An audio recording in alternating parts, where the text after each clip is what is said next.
Ho, ho, ho, it's cold.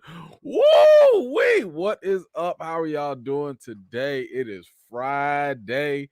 Y'all know what that means. We about to get it in with this live chat and talk about all these things, movies. Yo, I don't know what it's looking like for y'all. Y'all know I'm listen. It is currently -3 degrees outside. And it feels like -45. Like, this is not okay. Okay. I've had to add a little extra something to my ComEd bill because my furnace right now is on overdrive. It is not okay. Woo! Let me tell you, y'all. I don't know about you. I was about to put on like 2 different hoodies at the same time because this is not cool. Let me tell you. Also, you know who else had a rude awakening? Kobe. Yes, I took Kobe out. So he's had to deal with snow before. Okay, but this was the first time he had to deal with like extra snow and extra cold. Woo! When I tell you Kobe went outside and he was like, "Oh, okay, yeah, we just about to sniff a little something." Ooh, that's a little chilly. Oh, okay, we just gonna stroll a little bit. Woo! Oh, that breeze hit him. That breeze hit him a little too hard. I was like, bro, if you don't pee and poop right now, we need this. Got to be an in and out situation. Okay, man. I think I had. Let's see. I had a shirt on. I had a hoodie. I had a hat. I had my winter coat. You know, with the feathers. I had 2 pairs of pants on, 2 pairs of socks, and some boots. And I could not last for 4 minutes outside. 4 minutes. I came back inside and I was looking like an icicle. I think I think I saw my life flash before my eyes because I just walked outside for 2 minutes. That's it. I didn't even go around the block. I was like, look, we about to do just a quarter block. And bro, if you don't get this out of you, I'm sorry. You gonna have to deal. When I tell you I came back straight into the house and went straight under the covers, and I was like, I think I got insta sick.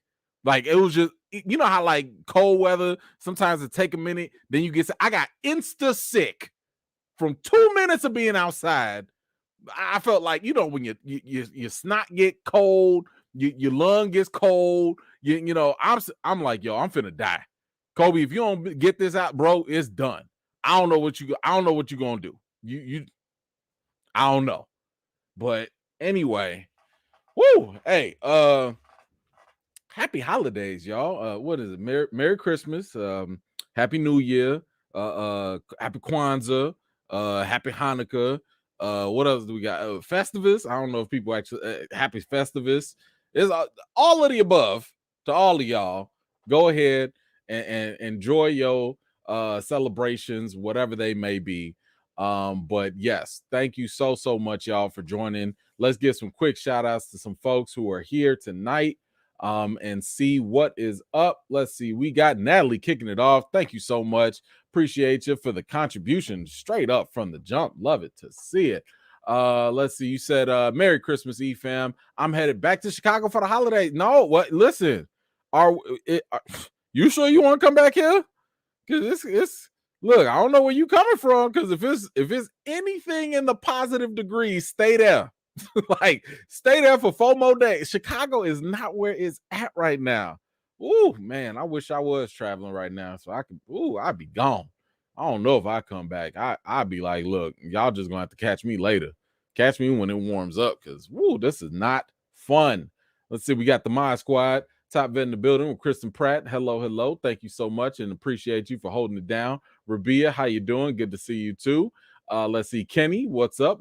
How you doing? Ms. Harper, y'all already know what it is. Thank you so much for making it out. Appreciate you as always. Terrence, my man, what is going on? I heard you said Doctor Who is coming. Did you say the Disney Plus? I think it was. But yeah, shout out to the Doctor Who fans out there. Talented one, what's going on? Good to see you. Thank you so much. The homie Joy is here. Hello. Good to see you. Leandra, how are you? Good to see you too. Thank you so much.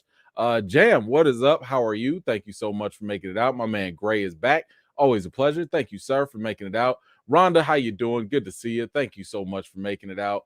Let's see. We got Cynthia Charles here. Come on through. Thank you so much. My man, Minister Crush is here. What is going on, brother? Good to see you. Back-to-back vets. We got my man Didier there. What is going on, sir? Another top supporter, top vet in the building with Derek. What's going on, sir? Good to see you too. The homie Alib is here. Hello, hello. Good to see you. Who else we got? My man MC. What's going on? Good to see you. Thank you so much for making it out. Oh man, we got a celebrity with the Grinches in the house. Good to see you. Thank you so much for making it out. Shauna is here too. Thank you so much. My man Nelson V is here too. Good to see you. There we go. My man Kev is here. Good to see you again. Let's see. Akuri, hello, hello. Good to see you. Trouble Clef, what's going on? Good to see you too. Ricky, what you doing? What you doing? Science is fun. Yes, it is. Thank you so much for making it out. Appreciate that. Callow is here. Good to see you too. Monique, hello, hello. Javon, what's going on? IMAX, how you doing? Goldilocks, what's up? Monique, how you doing? The homie Kiki West is back. Always a positive. Thank you so much. Diamond, how are you? My man John Robinson is back. He knows everything. Good to see you. Let's see. Treese is back. Good to see you too. In the making. I was about to say like King. In the making. Good to see you. Let's see. Eyes only. Hello, hello. Who else we got? Xavier, good to see you. Let's see. Mitch, what's going on? Good to see you too. Thank you so much. Who else we got? Adam, I see you too. Theo, what's up? We got Kenny. And shout out to everyone that has made it out. Hope you guys are really having a good time and enjoying yourself and staying warm. I really, really hope you're staying warm because I'm about to, right after this, I'm gonna go make me some hot cocoa. Watch what am I gonna watch? Oh, I'm gonna watch Alice in Borderland season 2. It just came out. So I will be checking that out because I was a fan of Alice in Borderland season 1. That is on Netflix. If you don't know what that is, it's kind of like Squid Games, but like on the lower level, kind of, sort of. I enjoy it. So I will definitely be checking that out right after this. So let's see. Who do we have? We have a comment here. Nelson, what you got? E-Man, we need the Phoenix to warm us up. Yeah, listen. Phoenix, Inferno, whoever got the heat can come through because woo, man, listen, I'm telling you, this is not okay. Like, I don't know if this is global warming, I don't know if this is climate change related, I don't know. I can't recall the last time it's been this stupid cold. Now I'm all for having a nice little white Christmas and all that stuff and having the snow. I'm cool with that. But like, I can't even step foot outside for longer than a minute or two. Like, and that's with layers on. Okay. I had to go and buy myself a ski mask, and that makes me very nervous. As a black man, I don't feel comfortable having to walk around in a ski mask because while I'm trying to stay warm, I'm not trying to scare folks at the same time, but I don't know. People just gonna have to make a decision because I cannot listen. I even tried putting Vaseline on my face. You know how like back in the day, your mama put some Vaseline on your face to keep your face warm. Yeah, that don't work. That don't work. I don't know where that came from. It don't work because the Vaseline just turned into ice. You ever had icy Vaseline on your face? Yeah, that don't work. Sorry. Yeah. But anyway, somebody got to come through with the heat. Somebody. Woo! Coming through with the heat for real. Kiki Watt, come on. My goodness, with the holiday blessing. Thank you so much. Wow. Wow. Thank you. Merry Christmas Eve, fam. I'm just going to say DC is a hot mess. So low-key, basically, anyone who worked with Zach is getting punished. Wow. First of all, thank you, Kiki, for this fantastic, wonderful gift. That this is way too generous. But thank you so much for that. That is amazing. And you're not wrong. You're not wrong. DC is definitely a hot mess. But maybe it's gonna get better. Maybe, we don't know. But I would say this, like, they got nowhere to go but up at this point, right? I mean, DC has gotten I'm not gonna say they've gotten to like Sony Morbius levels, but for a company in their position, they're definitely underachieving. And there's so many issues, whether it comes from the studios, whether it's coming from the fan base, whether it's coming from just everywhere. Like, it's a problem. It's a problem. So we are definitely going to talk about that. Like, the vast majority of today's topics are definitely DC related. So we're going to get deeper into this. I might have a certain little cameo I might make on a different person's YouTube. I'll talk about that later. But my goodness, it is definitely a mess for sure. And I don't know if it's like just working with Zach is getting people punished, but I think more specifically, it's just the fact that so far, and I guess you made this contribution, so we might as well talk about it now. It's not so much that if you work with Zach, you're getting punished. I just think that the Snyderverse has proven not to be successful with general audiences. It's cool if you're a Snyder fan, but a Snyder fan, if you think about it, the Snyderverse fans are a subset of a subset of a subset, right? So in other words, they're incredibly niche. You have general moviegoers, then you have comic book movie lovers, right? Then from the comic book movie lovers, you have DC lovers. Then from DC lovers, you have Snyder, movie lovers. So again, it's a subset of a subset of a subset of a subset. So what has ended up being the case is that when you look at the last 10 years of WC live action movies, and I'm not going to say that the Snyder films have failed. I'm not going to say that. I'm not going to say that they have bombed. I should say that. Some of them have failed, but they have not bombed in terms of flopping. But they have definitely underperformed. Many, whether it's Suicide Squad, Batman v Superman, Justice League, a lot of these movies that have been connected to this universe, this specific universe, have underperformed. Now, some have been surprises. Wonder Woman was a surprise. Aquaman, I think, was probably the biggest surprise. Nobody had it on their bingo calendar that of all the movies, Aquaman was going to make $1 billion. But I guarantee you, a lot of us probably thought, oh, Batman and Superman making it on screen for the first time, that should have been an easy $1 billion. Oh, Justice League movie, basically the equivalent of Avengers, that should have been $1 billion movie. And they weren't. So, I think what's happening now is like the more closely you are tied to this universe that has proven to underperform, there's no reason to continue it. And the saddest thing, and I'll talk about this later, the saddest thing is that you don't even have energy being put in from the hardcore Snyderverse, from the hardcore fans. You don't have the same energy to help support these movies either. So to me, it's crazy. And I'll go into it in more detail, but it's just like, yo, why are you going to invest in something that hasn't worked for the past 10 years? It ain't working.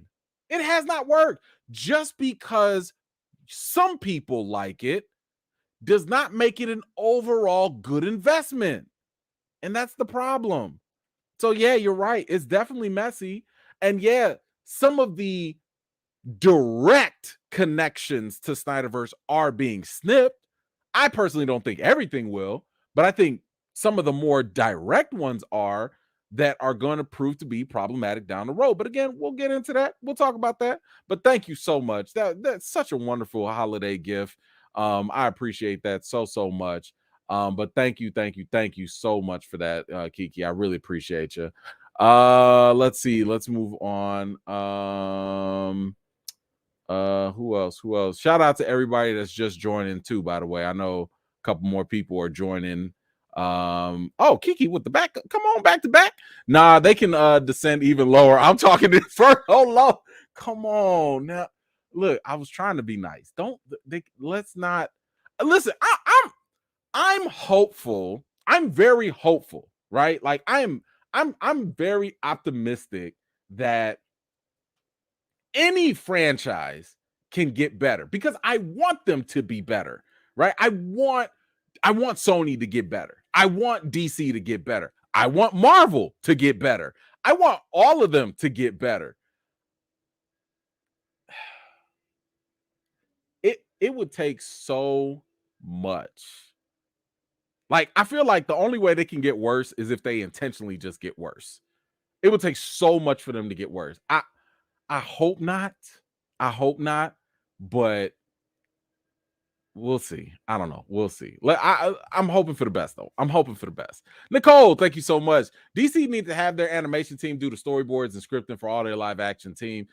They seem to never miss. Yes, I this is the one thing that, again, if I were able to talk to any one of these people, I would ask them, like, have y'all ever considered talking to Bruce Timm? Have y'all ever talked about Jay Olivia? Have y'all ever looked at talking to anyone on the animated side? But my suspicion is that the animated movies come usually straight to DVD, straight to streaming. And because of that, I don't think the dollars that happen when it comes to streaming or home entertainment, I don't think those come up on the radar of Zaslav and Mike DeLuca and all these other people who are, making the big decisions at Warner Brothers. I don't think they even look at the home entertainment side. And I don't know if they're even aware that they're sitting on gold. Like we, the comic fans, the movie fans, like we sit here and we be like, yo, this animated stuff has been hitting for a long time. Like, y'all have been doing it. I would say, arguably, they probably have better movies than a lot of the Marvel movies in live action. I mean, that's a stiff competition to this day. To this day, and I will go rewatch this just because I miss it. I love Justice League War. Justice League War was one of my favorite animated DC movies. It is so good, so fantastic. I mean, everybody was hitting. Batman was hitting. Apocalypse was hitting. Superman was hitting. Everything about that was fantastic. And then the way they wrapped up everything in the animated series with what was it, Apocalypse War? Oh my goodness. They made Avengers Endgame. They put some pressure. They put some pressure on Avengers Endgame. It's very similar. I will say that. It's very similar to Endgame. But man, when they went dark, they went dark. Woo! Man, if you are still sleeping on, thank you for that again, Nicole. But if you are sleeping on the DC animated tip, woo! Wake up, go watch some good stuff. See what could be. Didier, what you got? It could get worse. They could hire everyone from Sony. Come on, man. Don't do. Come on. Look, come on. We got to give them something. We got to give them something, right? Like, I'm just trying to put the positivity out there. I know it could get worse. I'm just really hoping that it doesn't. I don't want it to. I don't want it to. Oh yeah, I'm sorry. Y'all got some other ones in there too. Flashpoint Paradox, yeah. You right. Yep. That's also a good one too. Flashpoint Paradox, and that was the overall storyline that they were doing was everything they did for like the last 10 years was like Flashpoint. Oh my god. So good. So freaking good. Okay. With all that said, let's go ahead and get into our main topics for tonight.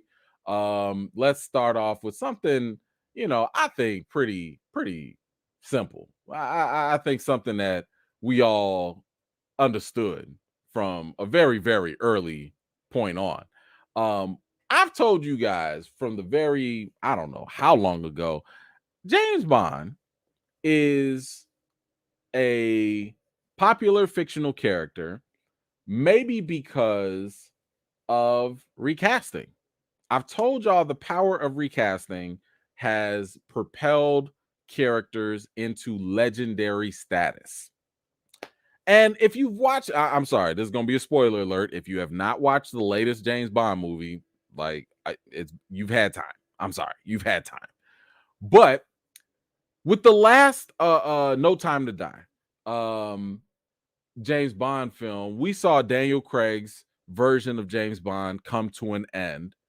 And, you know, it literally, he went out with a bang, right? I mean, literally, he went out with a bang, and that was it for James Bond. He was dead. Well, psych, James Bond is not really dead, according to Daniel Craig. And what does he mean by that? I mean, come on now. Figuratively speaking, James Bond cannot die. He just won't. And even this article says, but of course, that's not really the end. James Bond can't dead. He can't die. He can just be recast. Dang. You don't say. This is what I be talking about. People been living this myth that like recasting is bad. Recasting tarnishes legacies. Recasting blah, blah, blah, blah, blah. Recasting is the best thing you could ever ask for any fictional popular character. Recasting, okay? And Daniel Craig weighs in on this too. And he said, James Bond, he's not really dead. I'm gone. But it says right at the end of No Time to Die that Bond will return. So he must return at some point. Wow. Well, just look at that. And didn't I tell y'all something about that too? Didn't I tell you there was no way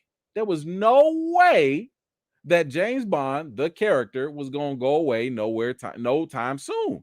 And did you notice something else that he said? He said Bond will return. Did you hear him say 007 was going to come back?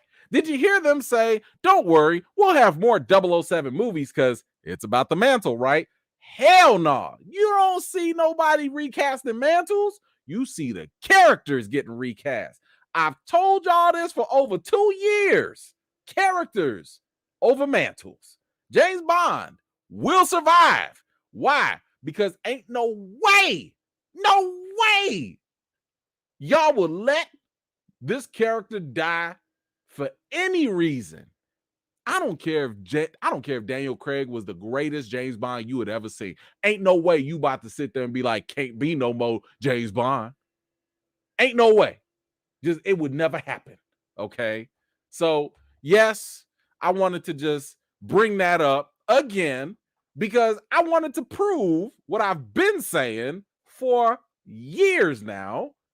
And this is one of the biggest reasons why, as I'm sure many of you know, why I've brought up the James Bond comparison constantly when talking about the importance of T'Challa's character. Because if y'all take that same treatment and apply it to James Bond, people would lose their minds. So you mean to tell me if the new James Bond is James Bond Jr., y'all gonna be cool with that? Y'all cool with that? Okay, I mean, listen, I'm just asking questions. I don't personally care. I'm not that tied to James Bond like that. But I'm just saying, think about these popular characters and how they get treated. And then I want you to apply that to minority characters and how they get treated. The situations do not have to be the same.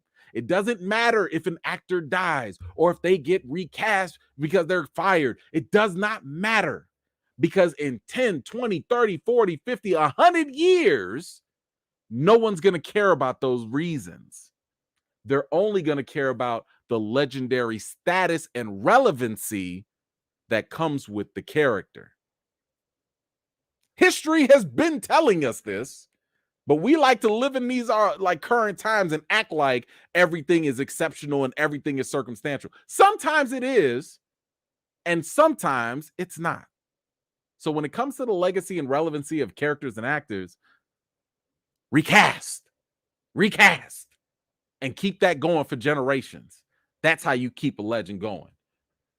Anyway, I just wanted to bring that up because, you know, people was getting all in their feels and stuff over recasting and stuff. Man, like, relax. And here's the thing. Shout out to Daniel Craig. My man came in and gave us a really solid 3 James Bond movies. Quantum Solace was a little, but I think he did a fantastic job as James Bond. And let me tell you this, I can't wait to see the next person that plays James Bond, and I'm here for it. I'm gonna go watch it because I've loved all of these. So I can't wait. But anyway, y'all let me know, how do you feel about this revelation that James Bond is not gonna die and you're gonna get another James Bond sooner probably than later? Let me know what you think in the comments down below. What we got? My man Kev, what you got? Look at how they're acting with Doctor Who. I listen, I've seen some of the people, throwing a whole hissy fit with Doctor Who. One time they mad because he now a woman. Now they mad that he black. Then they mad because he LGBT. Listen, I mean, y'all gonna get over it.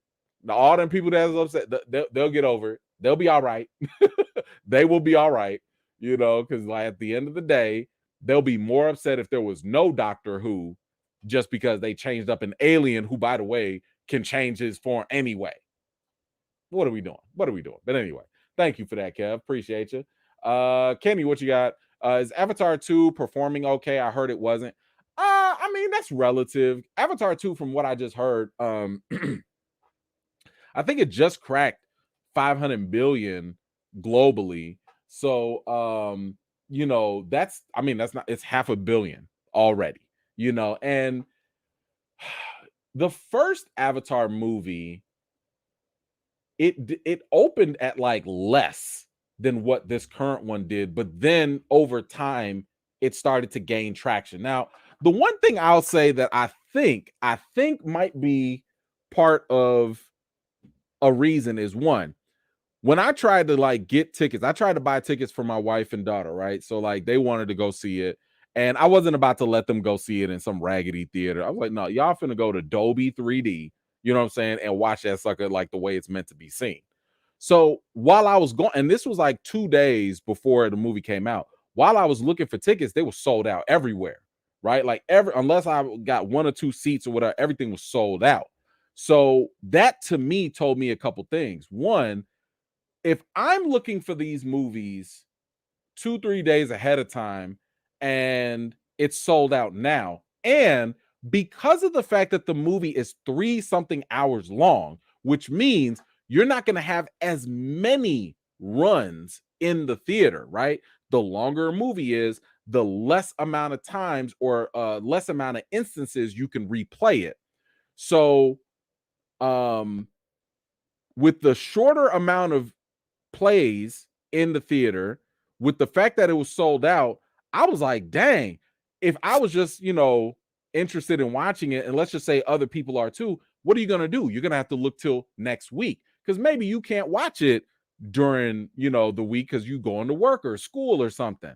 So I am suspecting that a lot of people are going to continue watching it because maybe they couldn't watch it on opening week and it probably was sold out. So they're probably going to keep going. So do not be surprised if Avatar's numbers continue to keep rising. And let's just say the normal dip just doesn't happen as deep, because usually after the first week, movies dip. So I'm more curious to see Avatar's projections and numbers in the long term. And I think it's going to be slow because people are going to take their time to go watch it. There's a lot of hype with it as well. There's a lot of positive word of mouth. A lot of people are still talking about Avatar, which is very good for any movie. If you got people that are not those, let me go watch a movie in the first week, let me go watch a movie like second, third, fourth week, those people are probably excited. Like, all right, let me go see what all this hype is all about. So I think when it's all said and done, Avatar is going to make $1 billion. I think it can hit $1 billion. And if I'm not mistaken, it still has its opening in China too. So China should help out too. I just don't think it's going to hit that 2 billion. It's been out for, while it is visually beautiful, I think as an audience, we've also been spoiled over time with other 3D things. Not that those 3D things have like blown us away, but just the fact that like it's not the shiny trick that it used to be. So if you recall, remember in She-Hulk with that Johnny Blaze wannabe magician or whatever, it's kind of like that. We've seen those magic tricks before. We've done this.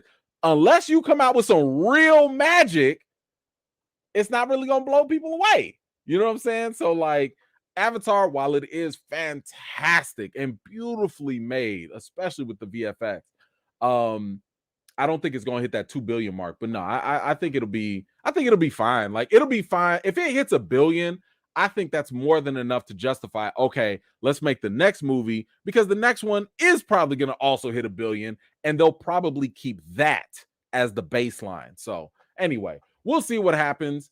But yeah, I think we gotta be a little bit more patient because it's a very, very long movie. And I don't expect it to, break records and do things this soon, not this soon. But thank you for that, Kenny. I appreciate you. All right, let's move on. What else we got? So, look like studios might be in trouble. Have y'all heard about this? So, apparently, there's a new lawsuit out there now, and this lawsuit it might cause some issues with some studios. Maybe. Let's see what they're talking about. Apparently now you can sue movie studios for false advertising with deceptive trailers. All right, so let me just say that when it comes to trailers, I do have two issues with them, right? One issue is being deceptive is a problem, right? I don't have a problem if a movie is hiding things, right? So if you want to hide some things, that is a form of deception, but it's okay because it doesn't lead into point number 2 that I have, which is don't go spoiling the movie. Because to me, the point of any trailer is really just to give you an idea of the movie and also let you know what you're going into, right? So if you want to do some misdirection, that's not a problem for me. You can misdirect me as long as it's not completely deceitful, right? In other words, don't hit me with the bait and switch. And yes, there are degrees to that. So I know a lot of people are probably thinking about the Avengers Infinity War trailer where we saw the Hulk running in Wakanda and all that. And don't get me wrong, I understand. I get it. I don't know if that one will count as being fully deceptive. I don't think it will. Only because they showed you a picture of the Hulk and they showed you the Hulk running. We didn't know where they were. We didn't know the context at that time for the trailer. And somewhere down the line, when the movie actually came out, they kind of did show you the Hulk was in Infinity War. He just never really showed up after that, and you did have Bruce Banner running in that battle or whatever. So that kind of worked. So let me let's talk about like what this lawsuit was actually talking about and like how this actually ruled out. So back in like 2019, Danny Boyle had a movie called Yesterday.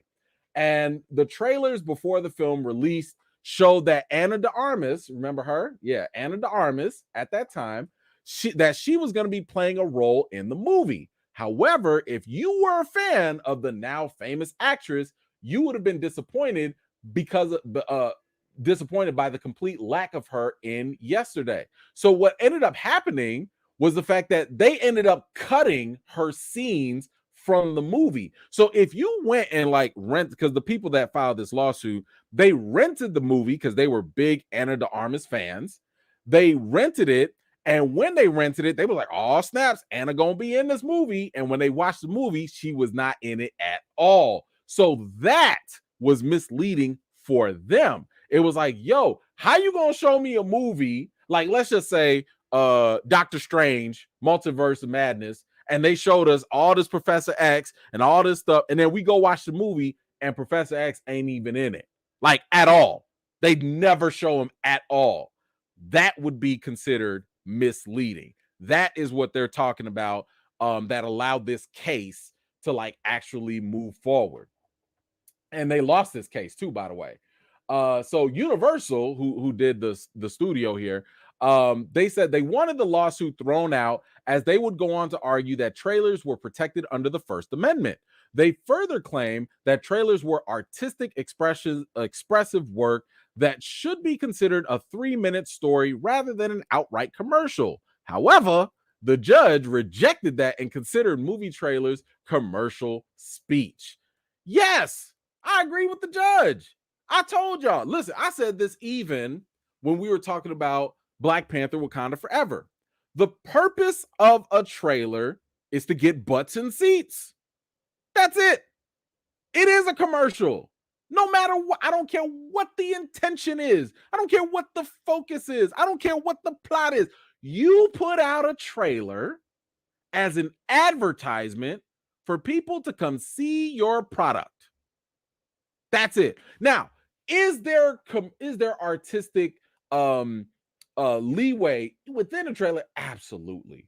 Yes, you can be artistic with a trailer. There are some fantastic trailers out there that I would argue are incredibly creative, but they still serve the basic function of getting people into the theaters. So they go on to say Universal is correct that trailers involve some creativity and editorial discretion, but this creativity does not outweigh the commercial nature of a trailer. At its core, a trailer is an advertisement designed to sell a movie by providing consumers a preview of the movie. Yes.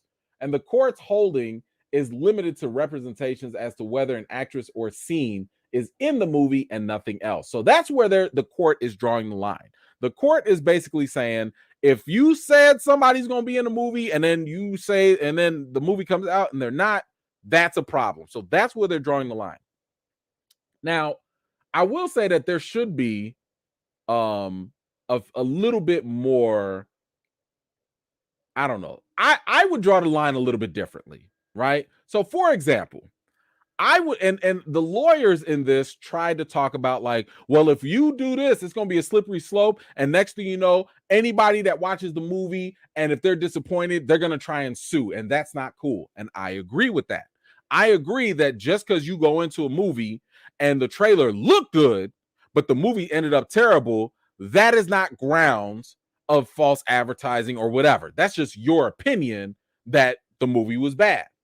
What I do think they should do is also consider, because the lawyer said this too, that, well, what if people come in and they're mad that the genre is not the same? This is where I come in with my personal issue. Back in 2012, I believe, or maybe it was 2016, I forget. There was a little movie called Cabin in the Woods. This movie, if you watch the trailer for Cabin in the Woods, it is portrayed as a straight up horror movie, right? I'm not saying it's the greatest movie. I'm not saying it's a Wes Craven production. I'm not saying none of that. I'm just saying it's portrayed as a straight up horror, serious movie. But then when you go watch the movie, it's actually a horror comedy. Now, I have been on record multiple times telling y'all I do not like horror comedies. Why? Because horror and comedy do not mix. They are water and oil. They do not go together at all. Ain't no way you could be scared and laughing at the same time. You cannot be having a good time and scared. That does not work. Comedy is a chaser for fear. You are no longer scared if you're laughing. So for me, I don't like that. If I'm going into a horror movie, I want to be scared. And that's it. You cannot give me comedy in that. So for me, I was so pissed off with horror with Cabin in the Woods. I was so pissed off because when I walked, and I kid you not, I will never forget this. I walked into the movie theater, and for the first 10 minutes, I was watching this movie and I was like, what is this? Like, did I walk into Van Wilder Part 3? Like, what? I'm looking at my ticket like, okay, I'm in H5. Okay. Yeah, I'm at AMC. I'm looking around. I'm listening to people laughing. I'm like, why y'all laughing? What movie is this? Like, what? I was legit confused for 10 minutes in Cabin in the Woods because I was like, this is not the movie that y'all sold. So I do believe, and the other reason why I'm saying this, besides my own personal thing here, the reason why I say that is because there are some people that don't like horror movies, right? So imagine now, by the way, I know Gray, you had mentioned Freddy Krueger would disagree. You're right, but here's the thing: Freddy Krueger is more, the Nightmare on Elm Street movies, they're more horror with splashes of comedic stuff in there. They're not horror comedies. The other horror comedy you can use is maybe Evil Dead. That's probably the one that can kind of sort of get away with it. But I wouldn't consider Nightmare on Elm Street like a horror comedy, because if you're a little kid or if you're somebody that's watching it as a horror, they're not meant to be funny. They have funny moments, but they're not comedies.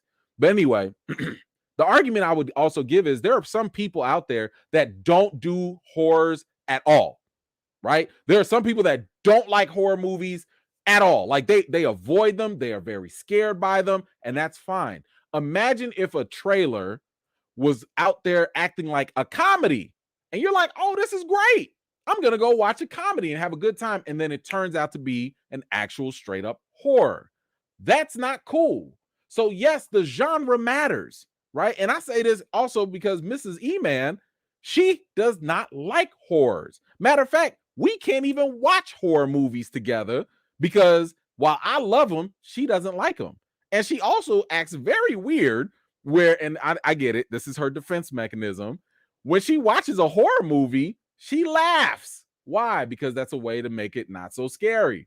But it screws it up for me because I'm sitting here watching, I don't know, Insidious or The Conjuring, or let's say Texas Chainsaw Massacre or something like that. And somebody get their head chopped off and she laughing. I'm sitting here like, what? Like, he died. Like, that's not funny, But this is what I'm saying. Like, you don't want to misdirect people with the genre either. If I want to go in there and have a good old time and I'm thinking, oh, this is going to be a romantic comedy, but then it turns out to be like a horror fest gore thing, like that's not okay. So anyway, I am very okay with the studios being held accountable for what they put out in their trailers. I am not saying that they need to tell you everything that happens. I think it needs to focus on give me a preview of the movie, do not spoil it, and just advertise the film without completely misdirecting things. Now, I will also give this other thing too. I'm very okay if the movie wants to show me a scene that is maybe not in the movie, but it also describes the movie, right? So I'm not going to be mad if you show me a picture of Doctor Strange, like somewhere, in Chicago, but then when we go into the movie, he's in New York. I'm not tripping over that. I don't really care, right? Because you told this whole movie is about Doctor Strange. I'm coming for that. So the superficial things I'm cool with, but if you messing with the genre, if the actor's not even in it, and because you made some cut, you're gonna have to change that up and fix it. But anyway, y'all let me know, how do you feel about studios being sued for trailers? What do you think about it?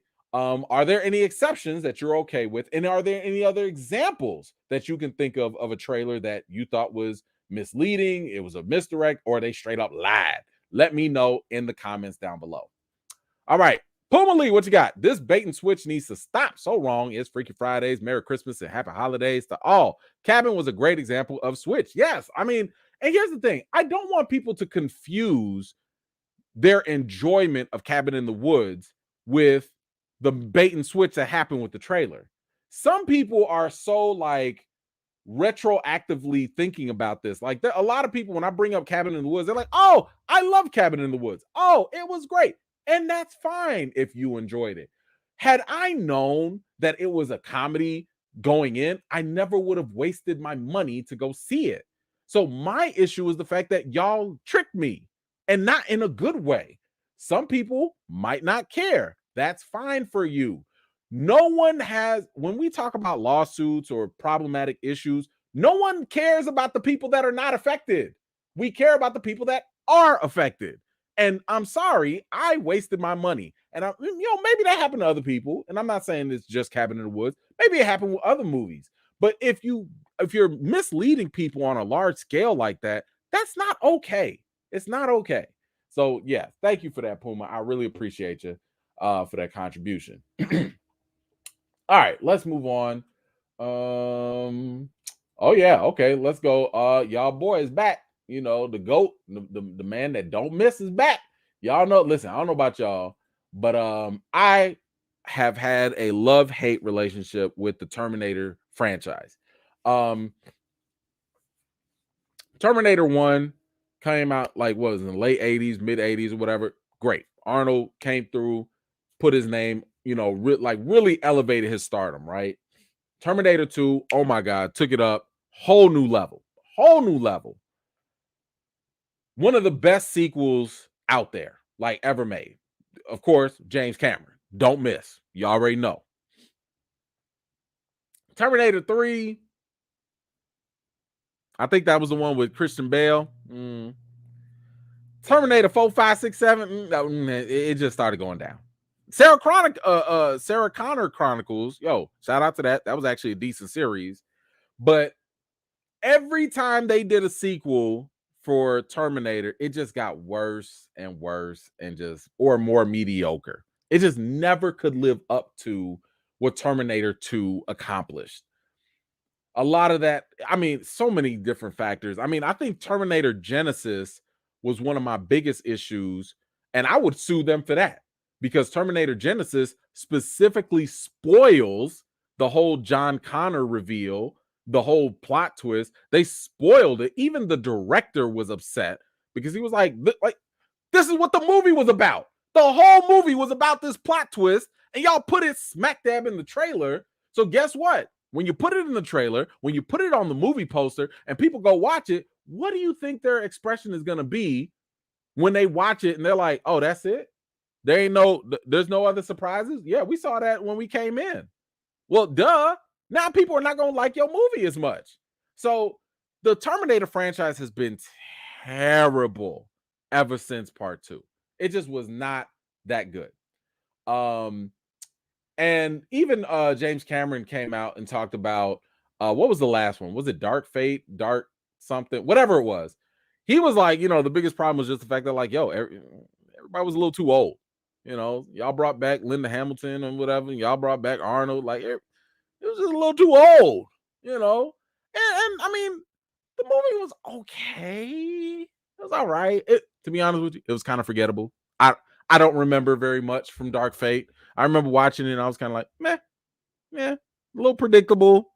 It's all right, But again, like I said, nothing has been able to come close to Terminator 2 levels. So with all of this said, the GOAT director, James Cameron, came out and he was saying that, yo, they're in talks to reboot the Terminator franchise. Okay. He said in talking with Will Arnett on his Smartless podcast, James Cameron revealed that rebooting his Terminator franchise is in discussion, which, that could mean almost anything. But he did say, well, the Avatar films are about environment. I'm not dealing with AI. If I were to do another Terminator film and maybe try to launch that franchise again, which is in discussion, but nothing has been decided, I would make it much more about the AI side than any kind of bad robots gone crazy. Okay, all right. You know what? I'm not mad about that because, well, I'll put it to you like this. The other Terminator movies after Terminator 2, James Cameron did not direct those. And the quality just kind of went down. He produced a lot of them. I think most of them, if not all of them, but he didn't direct. I'm gonna be honest with you. If James Cameron is not directing a Terminator movie, I don't care. I do not care. And even if he wants to focus on the AI and all that, and I get that, I still don't care because it's just not that interesting with these other directors that, I mean, how many times have y'all tried with different people, different versions, and it just has not worked? And I think one of the reasons why it has not worked is because times have changed and they have yet to adapt. I mean, a lot of times when you watch these Terminator movies, and maybe y'all have had these similar thoughts, I'll be sitting here thinking, like, man, for sentient, AIs, or for these smart Terminators and stuff like that, they real dumb. Why y'all keep having these issues? Y'all got a whole time machine. Why don't y'all just go back a little bit earlier? Just go back again. Send back a whole bunch. What is wrong with y'all? Like, it's just back in the 80s and 90s, all this stuff made sense because a lot of this stuff felt so futuristic. Think about it. In the 80s and early 90s, we didn't even have the internet. We ain't even had the internet. We had computers. We ain't had no internet. So without the internet or nothing like that, wasn't nobody really thinking that AI was something that could be practical. So at that time, it made sense how this futuristic future, idea was scary. It was intimidating. You had this Terminator. Oh my gosh, can't nobody stop him. What you gonna do? Nobody knew. And that was interesting back then. But it's 2022. You know what I'm saying? You literally have AIs making your art for you. Skynet already done came in your house. It's called Alexa. It's called Google Voice. It's called Amazon, whatever. We probably already gotten taken over and we ain't even realize it. Okay. So now my question, even if James Cameron wants to come in and focus on the AI side, I'm still skeptical about that. Now I trust James Cameron. If he want to do something and direct, he could do it. But I'd be skeptical because how much further can you take the AI concept that hasn't been explored already? Because we've dealt with the whole what happens if the AI goes evil already. We've dealt with that. There have been a lot of movies dealing with that. So I would hope that if he got involved and if he were directing, he got to come with something new and fresh when it comes to the AI story. Because I'm sorry, I've seen Ex Machina. I've seen, The Matrix. I've seen like all these different things that deal with crazy AI that have pushed the boundaries. What you gonna give me that's new and different and still make it exciting to rewatch? What you gonna do? So anyway, how do y'all feel about the Terminator franchise potentially coming back? Would you want James Cameron to come in? Maybe you want a different voice to talk about it? I don't know. You let me know. How are you feeling about the potential of it coming back? And what would you like to see? Let me know in the comments down below. But y'all already know there's no way I could let this go by because James Cameron don't rest. We already talked about how he be petty and everything. But my man don't rest. He like when James Cameron talks, there's always something that's gonna come out that my man just got to put stuff out there. But anyway, did y'all know back in the day, it was not supposed to be what's that buddy's name that plays Sully?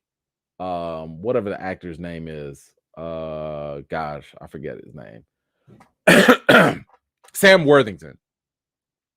He was not supposed to be he was not the first pick for Jake Sully in the Avatar films.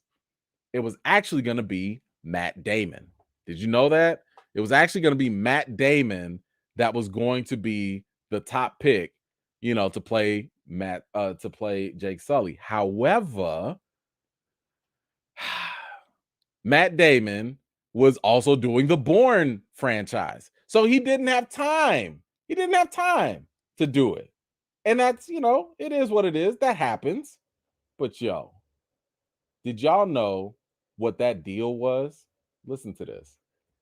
Matt Damon went viral in 2021 after he revealed at the Cannes Film Festival that Cameron not only courted him to star in the Avatar 2009, but also offered him a deal in which Damon would get 10% of the movie's box office profits. Don't forget, Avatar went on to gross over $2 billion, which would have earned Damon north of $250 million. Damon went on to say, I will go down in history. You will never meet an actor who turned down more money. I would be crying. I would have been crying. Do y'all know this was equivalent? This is equivalent to Robert Downey Jr. signing that deal with Marvel to get the back end revenue from everything and anything Avengers that he appeared in. Because my man was making like, I forget what the breakdown was, like $170 million, like hundreds of millions of dollars. Robert Downey Jr. is set. He ain't never got to act again in his life thanks to that one deal from Marvel. Let me tell you something. Anytime somebody want to talk about connecting to the revenue, the back end profits, I'm sorry, I will usually take that. I will usually take that bread because you don't know what could blow up.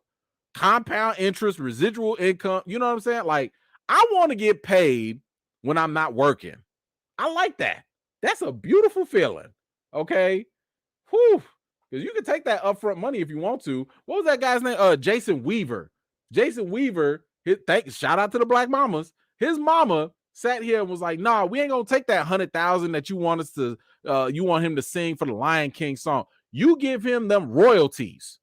That man is still eating from the Lion King. Oh, I just can't wait to be king. Yet he's still feasting off of that.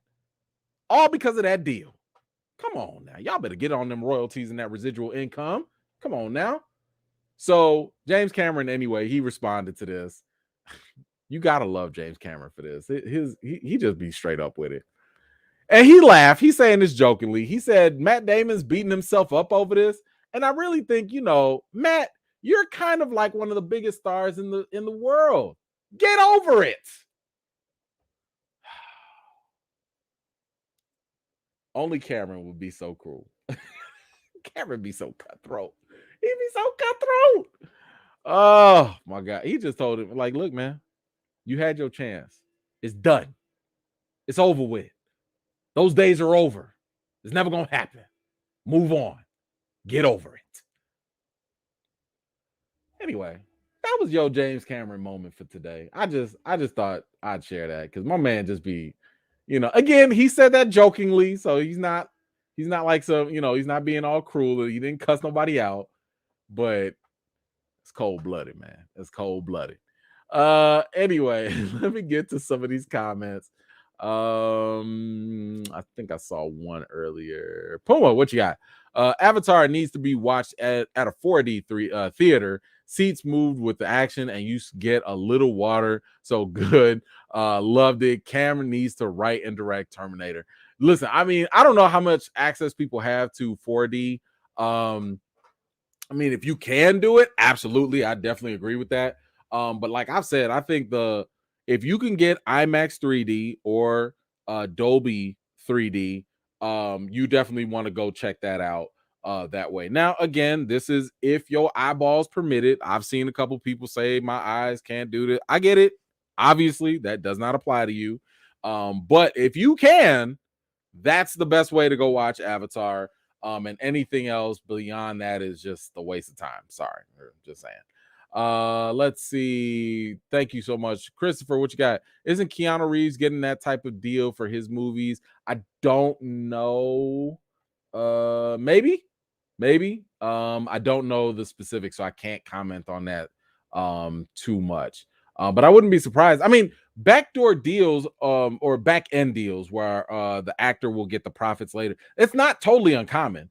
A lot of times, especially when you see like The movies where you have a big ensemble of like a whole bunch of stars and stuff like that, sometimes because they know they're very expensive and it'll blow up the budget of the film, they'll be like, we'll take a small pay cut just to be in the movie, but we want the rights to earn some of the income from the box office. So remember back when WB dropped everything on streaming for that whole year? Yeah, that screwed a lot of people because they were going to make certain amounts of money if it went to theaters, but going to streaming, it cut that off. So that's why they were getting sued and stuff like that. But anyway, thank you so much for that. Appreciate you. Oh, I know y'all been waiting for this. Oh, yes. Come on now. We got to have a Fast X update because I know this is the most highly anticipated movie. When does this even come out? What, 20 May 2023? Something like that. So I know y'all been waiting and itching. Y'all just been excited. So I think we've already understood that nothing in Fast and Furious makes sense. I think we've also understood that like reason, logic, science, none of that exists in this world. None of it. It just don't. If you want to go to space, go to space. If you want to have the strength of the Hulk, whatever. If somebody dies and then they just come back, what do you say? Magic. Just magic. Shout out to Han. Well, it looks like it ain't got to stop there.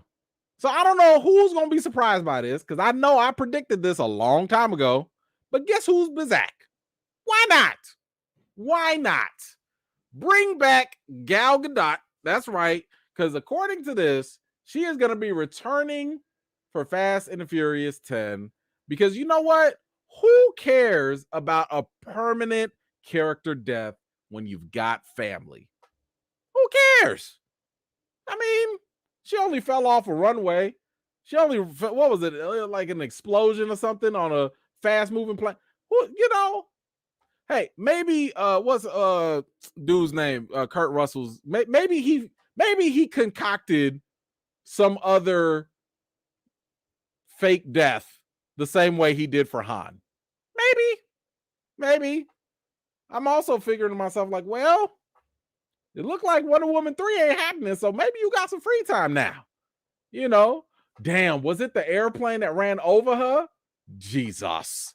You know what? Hey, look, maybe there was a trap door on the runway, strategically placed.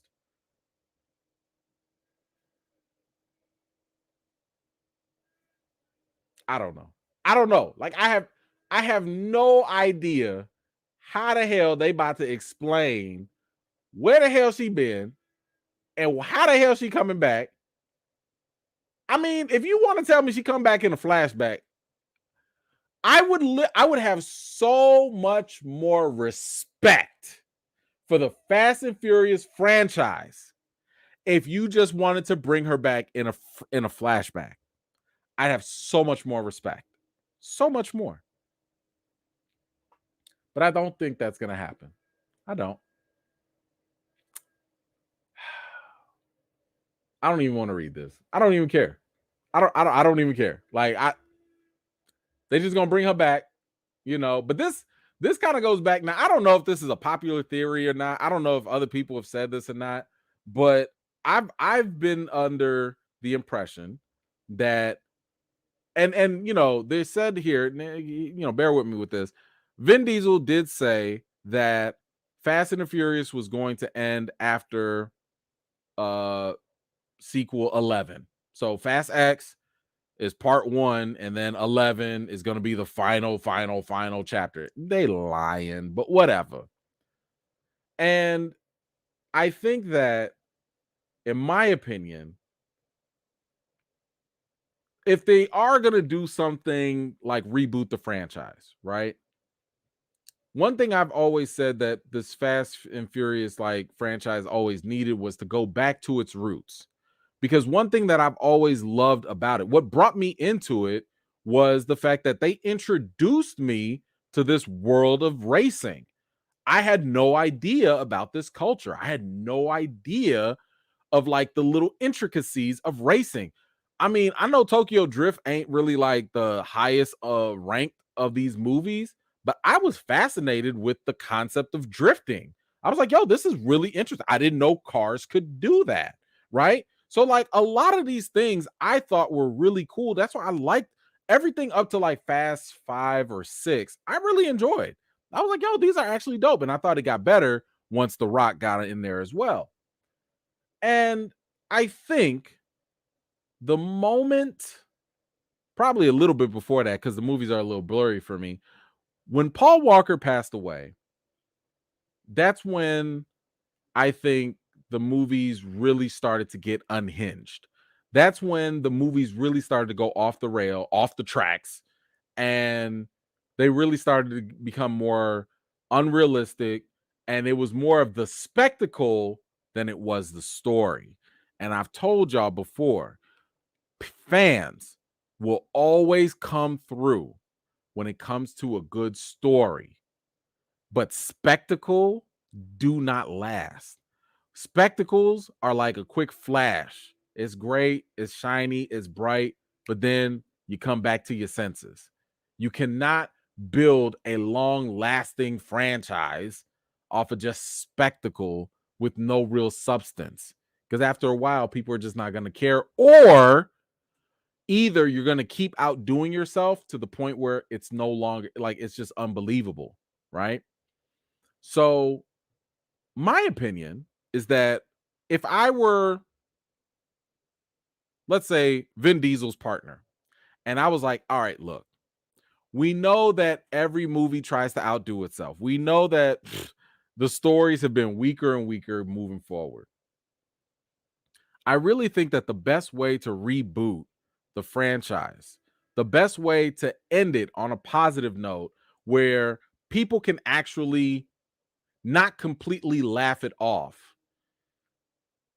You have to, if I would do it, I would say that like by the time chapter 11 comes and everything ends and everything is all nice and sweet, they go to their cookout, they got to have their family cookout. In my theory, I would say that at the very end, you have to have Vin Diesel's character wake up. And he has to wake up from a coma or a dream or whatever. And basically, you have to deal with reality. Because everything that's been happening after Paul Walker's passing has seemed like a dream to me. I mean, even Tyrese, his character, Roman, who, by the way, is completely pointless, even his character has talked about like, oh man, we can't die. We're like in a movie or something like that, And I feel like the best way to spin it all is to just make it seem as though, the last couple movies have all been part of a big dream because Vin Diesel's character can't deal with the trauma of losing Brian. Brian really did die. Unlike in the movies right now where he is still alive. But I would say, like, y'all should really end it where, like, he really did die. And Vin is like dealing with that trauma. He's dealing with that loss. Now, is that going to end everything on a positive note? Probably not. But it would make more sense of the entire franchise. And if you want to reboot it, pick it up right after that. Pick it up right after he wakes up, man, and now you can kind of restructure the story to make it more grounded. Maybe you go back to the street racing. Maybe you take it into a different direction with Vin Diesel's character, and maybe he has to get the family back together, but the family ain't the same because they haven't been living in that dream world that we've been seeing. So I would not be opposed if they redid everything and just was like, it was all a dream. I know it's a little cheesy. I know it's been used before, Dynasty, Dallas, or whatever. I know they've done that. But honestly, it'd be the best way I could see them explaining how ridiculous the last couple movies have been and at least play it off as though this was all on purpose. So if I were them, I'd say it was all a dream. I'd have them deal with the reality of Brian's passing, still give a straight up tribute to Paul Walker, of course, and get back to the thing that made the franchise great in the first place. So, you know, going back to Gal Gadot, I mean, this kind of, I guess, would also give leeway to bring her back however you want.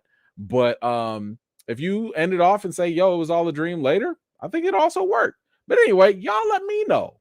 What do you think about Gal Gadot's character coming back?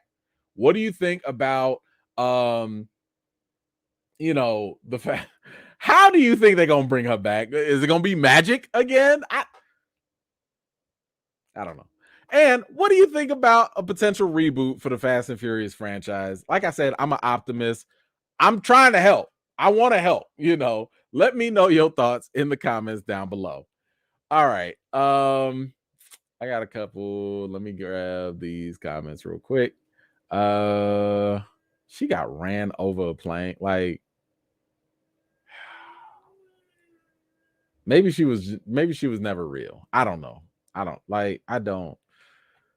just know it's gonna hurt my brain when she just walks out the shadows, and then we just gonna be like, oh, Deborah, hello, E-Man and E family. Thank you so much, Deborah. I can't wait for the What If Zombie Fast X. Oh my god.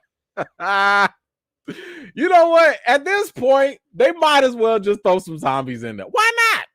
Why not? Just throw the zombies in there too. I mean, we this close to just doing the time travel.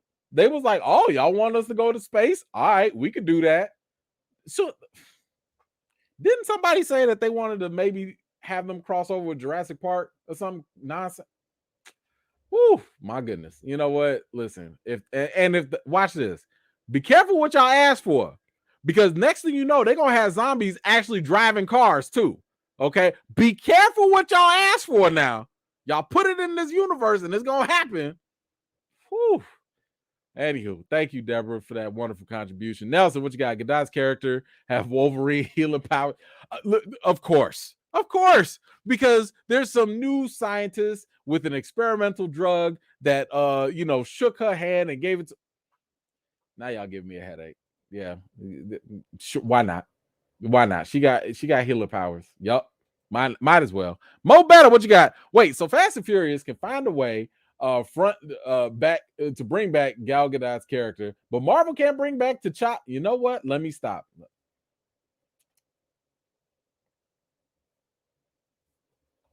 You said it, not me. You said it. You said it, not me. You know, I put it to you like this: when there's a will, there's a way. And ain't no stronger will than having family, apparently. Thank you for that. Howard, what you got? Vin wakes up still in jail after the fourth film. Sure. I'll take that. Give it to me. Give it to me. I fine. Anything that can just bring back common sense, I'd appreciate. That's all. Anything. Thank you for that. All right, let's move forward. What other one we got? This is a quick one. We got another little Deadpool 3 update. So as you guys know, Hugh Jackman, this was like probably the biggest news of the year. Hugh Jackman's coming back for Deadpool. That is fantastic. Cannot wait for that. And he's going to be tag teaming with Ryan Reynolds. And this is just going to be, I mean, come on now. We've been waiting for something like this forever. And in my opinion, the fact that Hugh Jackman could come back is a great sign that anything can happen. And a lot of this is because if y'all recall, Hugh Jackman was like real adamant that he didn't want to come back. He was done. He also thought that Logan was the final best way to go out. But there was one thing that really changed the game for him, right? And really that was because he confirms that Deadpool 3 is going to use time travel as a device. So he ends up saying here, but then I just put it aside and I was like, no, I'm done. And then we made Logan and I was super happy with it, but all because of this device they have in the Marvel world of moving around timelines. Now we can go back because, you know, it's science. And so I don't have to screw with the Logan timeline, which was very important to me. And I think probably to fans too. So the actor goes on, he went into what brought him back to the character of Wolverine, noting that he was going to be done after Logan. However, upon seeing Deadpool, all he could see was Nick Nolte and Eddie Murphy in 48 hours, and he knew this is a kind of dynamic audiences haven't had before. All right. So, there were two things that obviously worked for him, and that was the fact that you have time travel. Time travel makes everything possible. The multiverse. Didn't I tell y'all? I know this sound familiar. I know I sound like a broken record. Because I said so long ago, when you are dealing with fiction, anything is possible. When you are dealing with fiction, you can do whatever you want. You can bring back variants, you can undo plot choices, you can do anything. Anything. And that is one of the reasons why Hugh Jackman was like, oh, so I can not touch Logan. So that character is dead. He's done for. And I can still go make a Deadpool movie with Wolverine, and it would just be a different iteration. Yes, you can. That happens with anything. Any character. Robert Downey Jr. could come back if he really wanted to. And guess what? He would just be a different Tony Stark from a different timeline. Now, I highly doubt he will come back because Marvel ain't trying to pay that man all that money again. But he could. It's possible.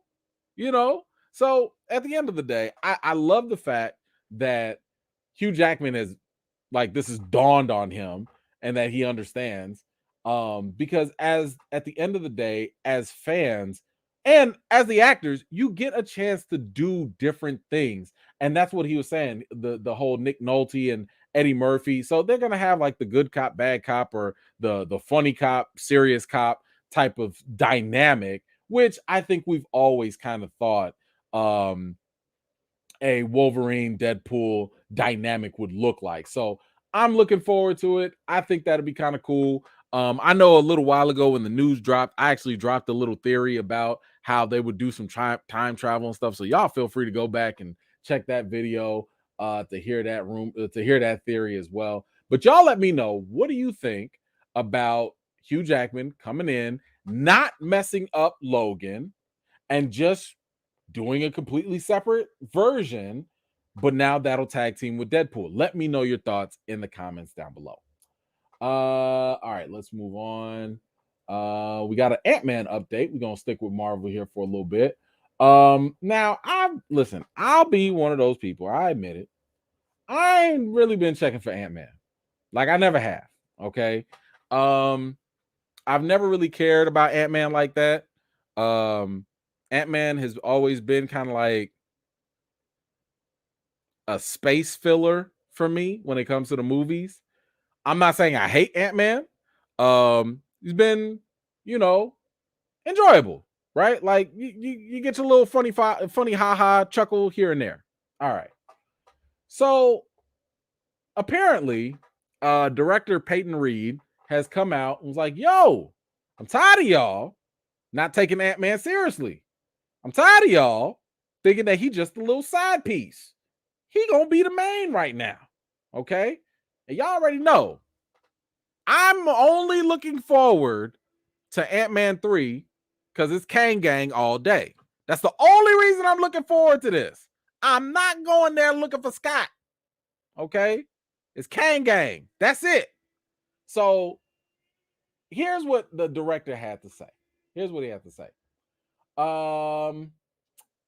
Let's see. He promises an epic story to rival the Avengers films. So what he ended up saying was like, look, people felt like, oh, these are fun little palate cleansers after a gigantic Avengers movie. For this third one, I said, I don't want to be the palate cleanser anymore. I want to be the big Avengers movie. I grew up a real Marvel Comics nerd, and there are a handful of antagonists in the Marvel Comics universe who are all-timers. Loki, obviously, Doctor Doom from the Fantastic Four, and Kang the Conqueror.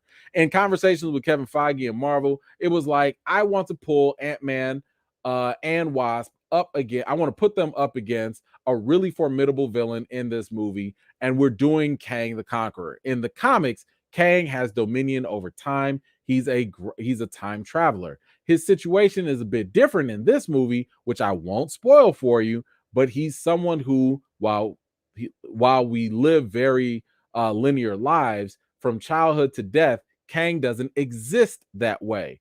It struck me as interesting to take the tiniest Avengers in some people's mind, maybe the least powerful Avengers, and put them up against the most powerful force in the multiverse.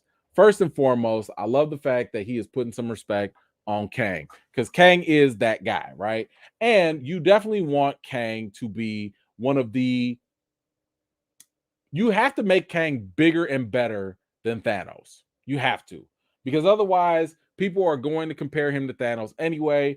And if that villain is not bigger and badder, it's just going to be a failure. And no one's really going to care about Avengers Kang Dynasty, like at all. So you got to make him great. Now, it kind of sucks that Scott Lang got to be the one to go against him. And it gives me the impression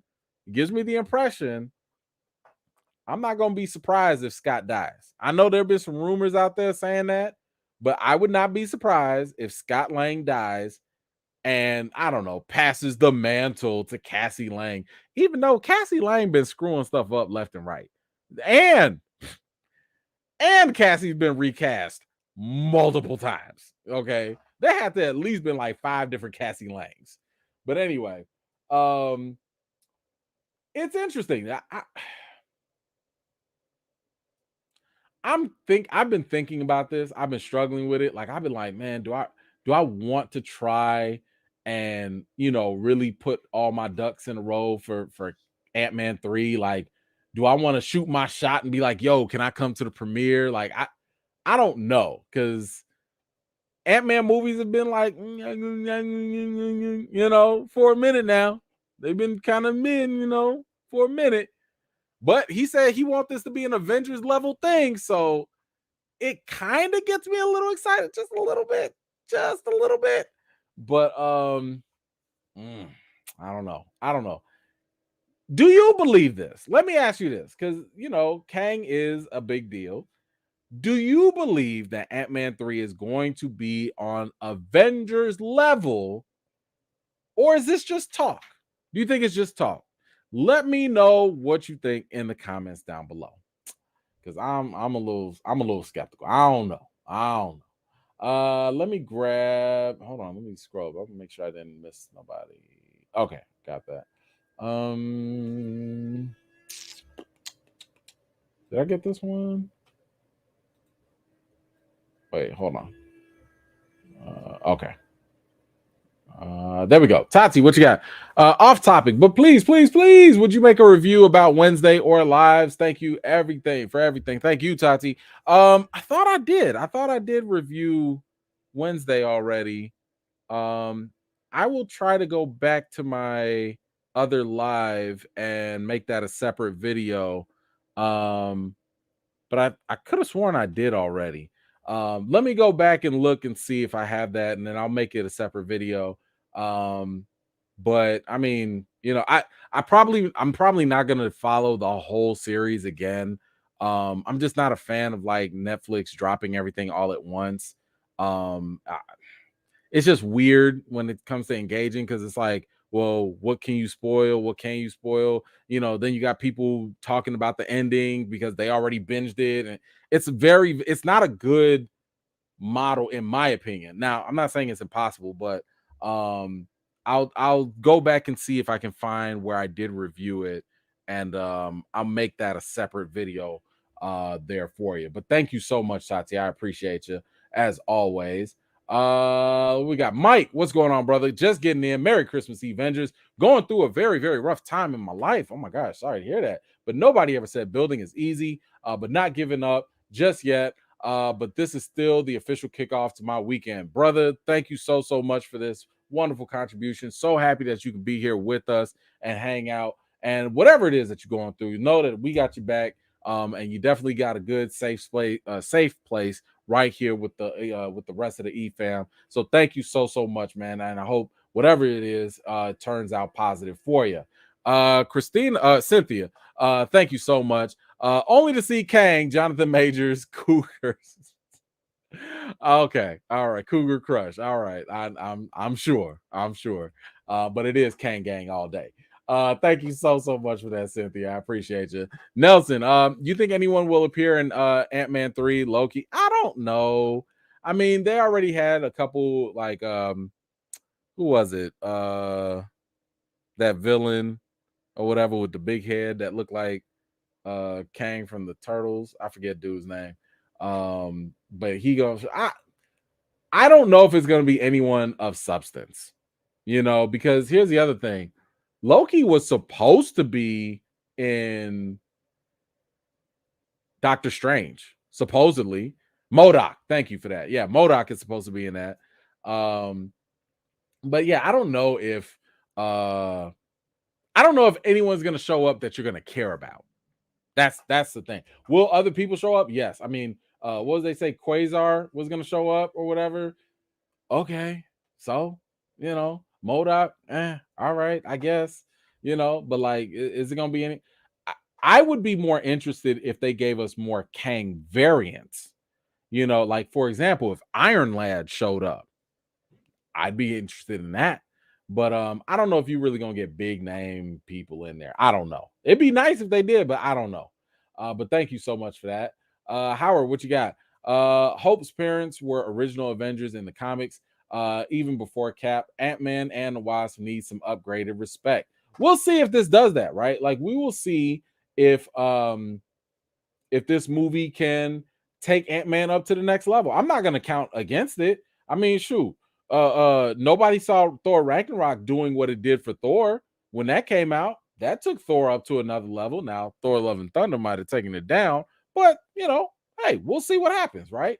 But thank you so much for that, Howard. I appreciate you.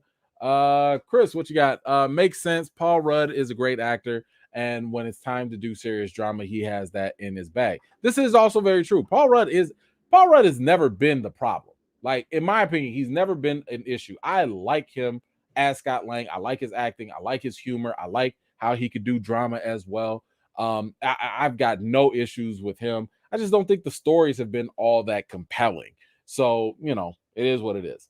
But thank you so much, Chris. Appreciate you. Angel, what you got? Let's see. I only watch Ant-Man for Michael Pena. I want him to do my eulogy at my funeral. Sup, E man. That airline discount coming soon. Let's roll. Let's go. Happy holidays to all. Thank you so much, Angel. Appreciate you as always, brother. Yeah, Michael Pena has been like fantastic. Obviously, every time he does his little rundown storytelling, that's always fantastic and great.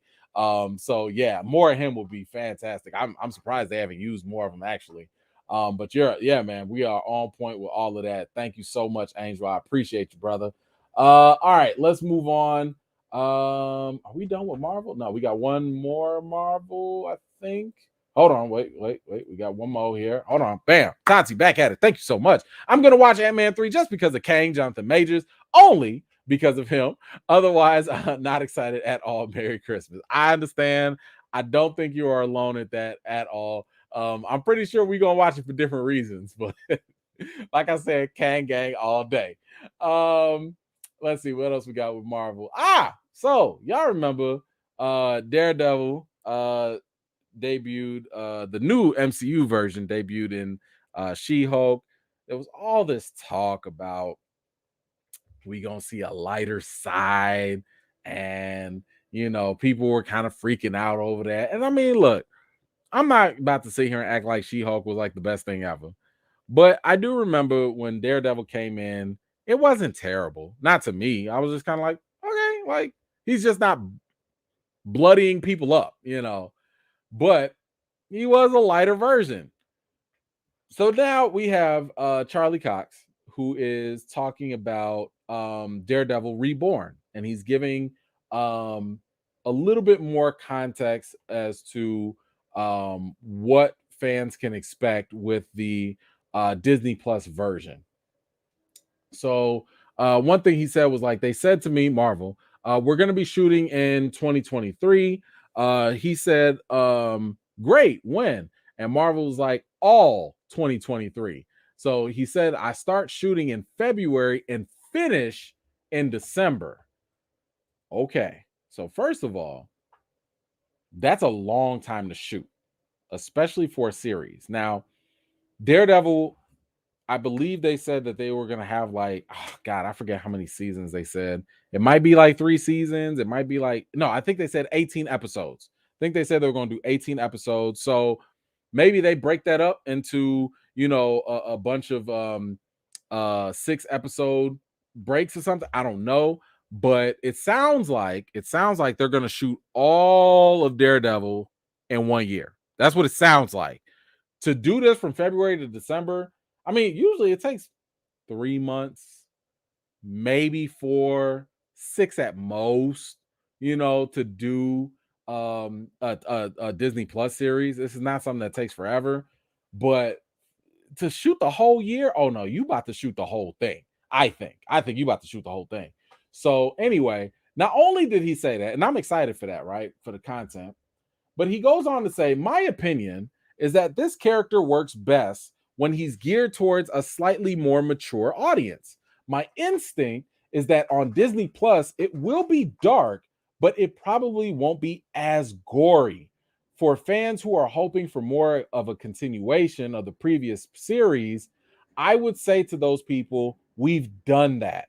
Let's take the things that really work, but can we broaden? Can we appeal to a slightly younger audience without losing what we've learned about what works? Okay, I'm a little iffy on this. And let me explain why. You gave fans. Now let me first of all, let me just say, I'm obviously going to watch and I'm going to be open-minded with whatever Daredevil Reborn has to offer. I'm going to watch. So I am not talking from a place of I don't like this, sight unseen, F Marvel. I'm not coming from that place. But I do want to make it clear that you gave people 3 seasons of a certain tone and a certain character. And in those 3 seasons, you also established a certain expectation. Don't be surprised if people are not feeling the diet version of Daredevil. Just don't be surprised. Now, does that mean it's automatically going to be bad? No, I don't think so. But are there going to be people that might not be down with this sudden shift of like a lighter Daredevil? Probably.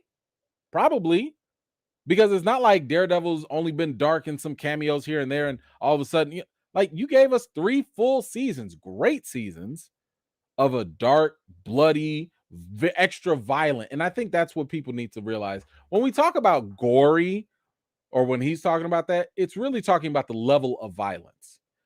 And I think that one thing that Daredevil never shied away from, because I don't think people really conceive what that difference looks like. Daredevil had guns. Daredevil would beat people up to the point where there was a lot of blood. And what it did, I think, was it sold people on the authenticity of the level of violence that is tied to Daredevil. Daredevil is violent, period. Does that mean Daredevil, even in the comics, is always serious and all that? No. He has some comedic moments, some lighter stuff. But I'm just saying violence is also core to Daredevil. So just expect, I think, less blood. And, if someone gets shot, you're not going to see the blood. You're not going to see the wound. If Daredevil is beating on somebody, you're not going to see their bloody face. You probably won't see the damage done, So it's going to cut a couple corners. This is kind of similar to Wakanda Forever. In Wakanda Forever, there were like 2 people that got impaled. No, 3 people. I think 2 or 3 people that got impaled with a spear. and there isn't a drop of blood anywhere to be seen at all. Now, did it ruin the movie? Not really. Movie had its own other issues, but it's kind of like, why, like it's a slight downgrade. Now, to his other point, I do totally agree with him that, you know what, you do want to broaden your audience. Who doesn't? That's where money comes in. That's where you can get a larger fan base. I'm totally fine with that. That's what Star Wars did for a little bit, right? So when Star Wars was coming out, they were appealing to the hardcore fans, and then later they did the prequels, they did Force Awakens and stuff to kind of get to a younger audience. That's smart. You do want to get to a younger audience. Now, the difference though is they didn't change their tone and they didn't change what they did, right? They didn't change on the delivery. I think it's riskier. I think it is more risky to go from something mature to light versus going from light to mature. Because think about your audience. Your audience typically, especially if they're younger, the younger the audience is, yes, the lighter you want the material, but that audience will grow up. As that audience grows up, they become more mature. So you have the flexibility to also become more mature with your content. So it's easier to grow with the audience and become more mature. I told y'all, even with Power Rangers, I told y'all I've been waiting for, and I loved it, to give me a more mature Power Rangers movie, or more mature Power Rangers series. I take that. Those type of things that get rebooted and become more mature, those are actually well received because we grow up with those things, right? But like, imagine this. Imagine Spawn. You watch the HBO series of Spawn. You've read the comics. You've read the movies. And now they want to make Spawn PG, maybe PG-13. It's not hitting the same. It's just not. It's not hitting the same. If you take something like Spawn that was very violent, gory, dealing with like really adult, mature stuff, and you make it PG. If Spawn ever came to Disney Plus, I probably would never watch it. I probably would just never. Like, that might be one of those things I'd be like, you're not respecting the IP. Now, is it as that extreme with Daredevil? I'm not saying it is, but I'm just saying the trajectory carries more risk when you go from mature to light versus from light to mature. So anyway, how do you feel about this going lighter and not as gory? How do you feel about that? Are you going to be watching it? I mean, like I said, I'm still going to watch it. I'm still going to give it a shot. I'm still going to see how it goes, but I can also understand some people maybe not feeling them. I can see that too. Let me know your thoughts in the comments down below. I'm very curious to see where y'all fall on this. Hold on.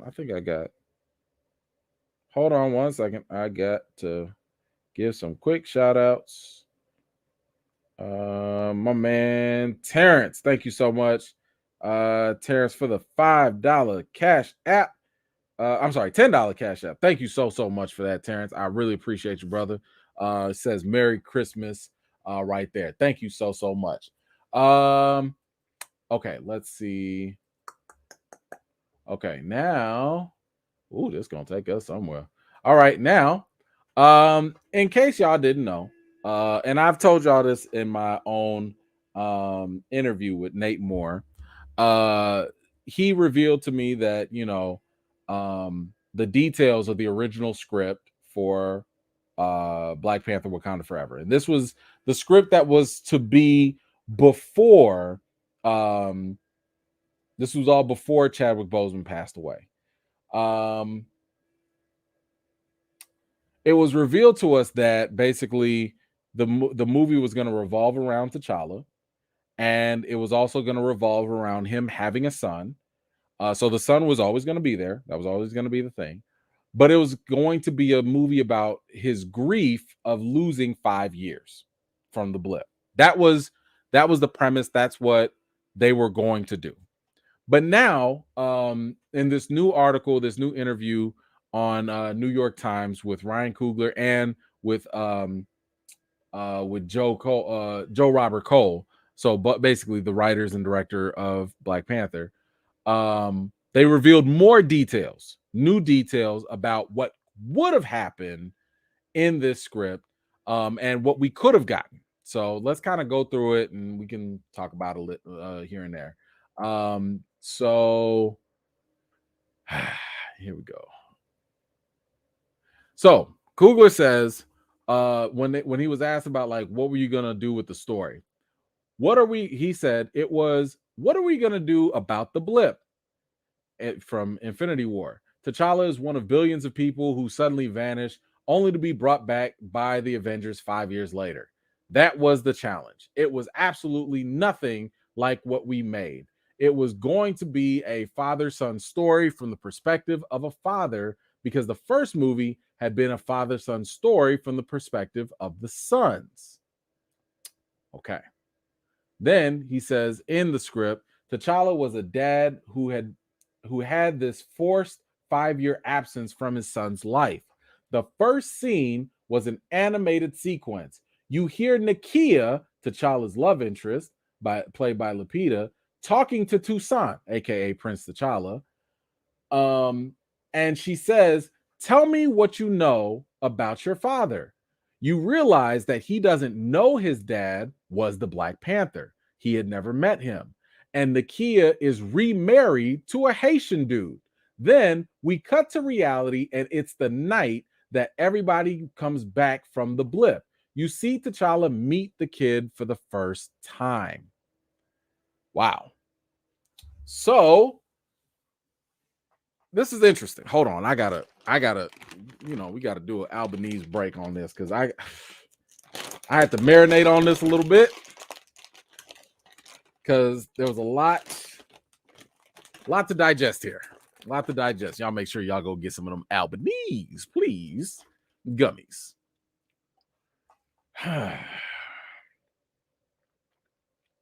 So I like the idea of, first, the whole movie was from the perspective of the sons, but now you want to do it from the fathers. Okay, I get it. Then you want to bring in the forced 5-year absence. Okay.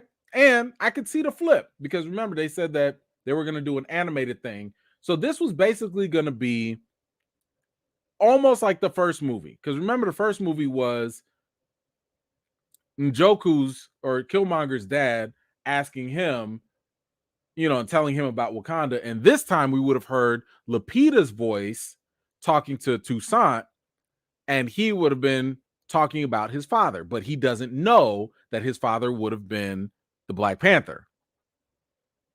What I do like about this, I like the fact that during this 5-year gap, Lupita, or Nakia's character, moved on. She had remarried. Shout out to my Haitian brothers out there and sisters. So she moved on, and she married somebody else in Haiti. Now, T'Challa still has this like son that he just found out. And what I liked about this was, this would have been yet again a great angle for the blip, because the reality of the blip, which I'm still upset that they never considered, because I told y'all, I'm not going to tell y'all who it was, but somebody close to the situation told me that they never considered putting the story during the blip, like, ever. Anyway, I like the idea of exploring the ramifications of the blip. If you go on for 5 years and you move out your home, is it still your home? Because everybody thought you was dead. But then you come back and somebody else is living in your home. Who gets to live in that home? These are the type of issues that I'd love to see. Oh, T'Challa and Nakia were getting it on, They probably would have gotten married, but he got blipped 5 years. How did she deal with that? How did she deal with like, yo, how did anybody deal with that? I told y'all this was my other criticism with the movie. How y'all just gonna skip 5 years and then now y'all want to have a funeral? Y'all didn't have a funeral for T'Challa back then? He was gone for 5 years. What happened to the collective mourning at that point? But she, according to Coogler, she met some random Haitian dude. I think that the reason why I think that would have been great is because now you take Nakia out the picture and you open the door for T'Challa to meet Storm. That's why that would have been a good idea. That's why I don't have a problem with her, having somebody else. Now, the whole him having a son thing, whatever. But I did like the idea, the possibility that, look, hey, Nakia's moved on. So now, T'Challa, all right, man, I need you to go holler at young Aurora. Go holler at her. So, totally a missed opportunity, in my opinion, to capitalize on a very real event, the blip, in the MCU with T'Challa's character. But there's more. So, let's see. Then it cuts ahead 3 years, and T'Challa's essentially co-parenting. He had some crazy scene in there for Chad. Man, our code name for the movie was Summer Break. And the movie was about a summer that T'Challa spends, or that Toussaint spends with his dad, T'Challa. For his 8th birthday, they do a ritual where they go out into the bush and have to live off the land. But something happens, and T'Challa has to go save the world with his son on his hip. That was the movie.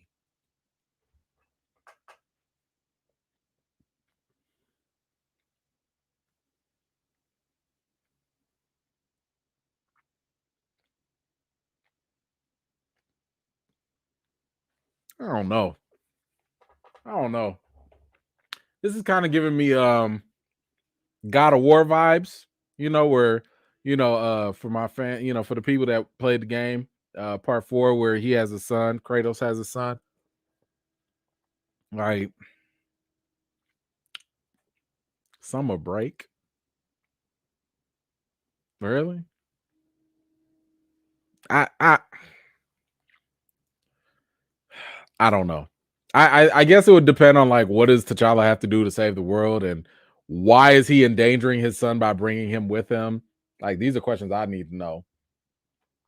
By the way, I'd also like to know, does Toussaint already have powers? I mean, they didn't strip the strength of the Black Panther away when he was knocking boots with Nakia. Does he even need to take the heart-shaped herb at all? I mean, these are questions I'd like. I'm just curious. Just curious. The whole summer break thing. I don't know. Now, great question, Didier. How would Namor fit in? Glad you asked, because they actually go into that. Was Namor the leader of the Undersea Nation during this time? Blah blah blah. So Coogler says, yeah, but it was a combination. Val, Julia Louis-Dreyfus's character, was much more active. Basically, it was going to be a 3-way conflict between Wakanda, the United States, and Talokan. But it was all mostly from the child's perspective. Okay. Coogler goes on and says here, we wanted an emotionally intelligent conversation. It's about the transformative quality of grief and trauma. There's this expectation with emotional trauma that you just need time. Oh, just give them a couple weeks off. They'll come back to work and get back at it. But that person is completely different in some ways. You just don't see it because the change isn't visible. All right. I wanted to kind of talk about that just because,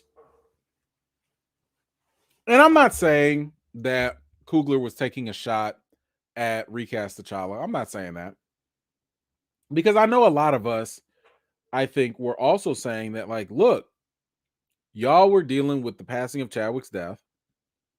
why not take more time to heal, right? Why not take more time to be in a better place before you start doing your decision making?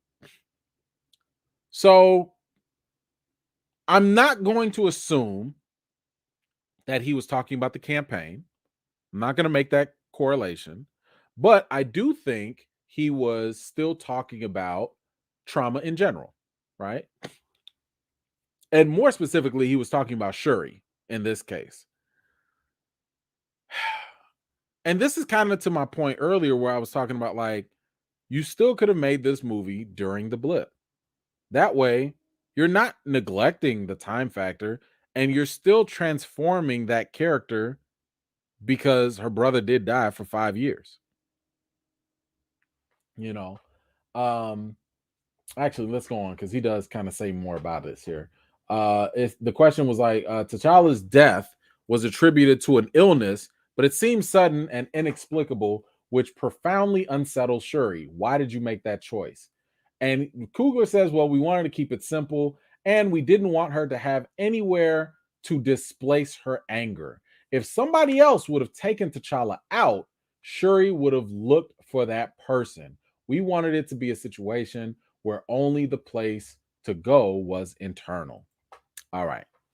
So, one of the things here, now that I'm hearing more about how Coogler was thinking, I could see how he was writing himself more into a corner over and over and over again. Because if you don't even open up to the possibility of telling this story during the blip, and let's just say you're like, okay, well, how can we transform Shuri? And I'm sitting here thinking, like, well, make her transform because of, Thanos or whatever. Well, for him, he's saying if that was the case, she would be power hungry and be like, yo, I got to go after Thanos. Like, she would do everything and anything to go after Thanos. And that wouldn't be an organic way to transform her character. I guess, maybe. But you know who I would argue with about that? Thor. I'd argue that Thor suffered great loss, great trauma. Not only did Thor have his people halfway, obliterated, but then he had Thanos take them as well. He had someone to blame, and he went through his stages of grief, and he still had character development afterwards. He wasn't the same person. So all I'm saying is, whether Shuri had someone to blame or not, you still could have achieved the same goal. Because Thor proved that you could make that happen. But he had his vision, and as he developed it, he just got more constrictive as it went. And that happens. I get it. When somebody has their mind set on an end game, you might not care about all these other ways to get there. And you might be like, look, I just want a beeline right there. Okay, I guess. I still think it would have been accomplished in different ways. And when it comes to, like, when I say that they should have taken more time, I just think that they could have taken more time to explore different options. I'm not saying that, oh, well, if you had time, you would get over your grief and loss of your friend Chadwick Boseman, because I understand that grief and loss does not work that way. When you lose someone that you're very, very close to, you have to learn how to live with that. It doesn't go away. There is no magic band-aid. There is no, magic remedy to make that thing just disappear. That's something that you have to live with, and you have to learn how to live with it. And it's not easy. It's definitely not easy, So,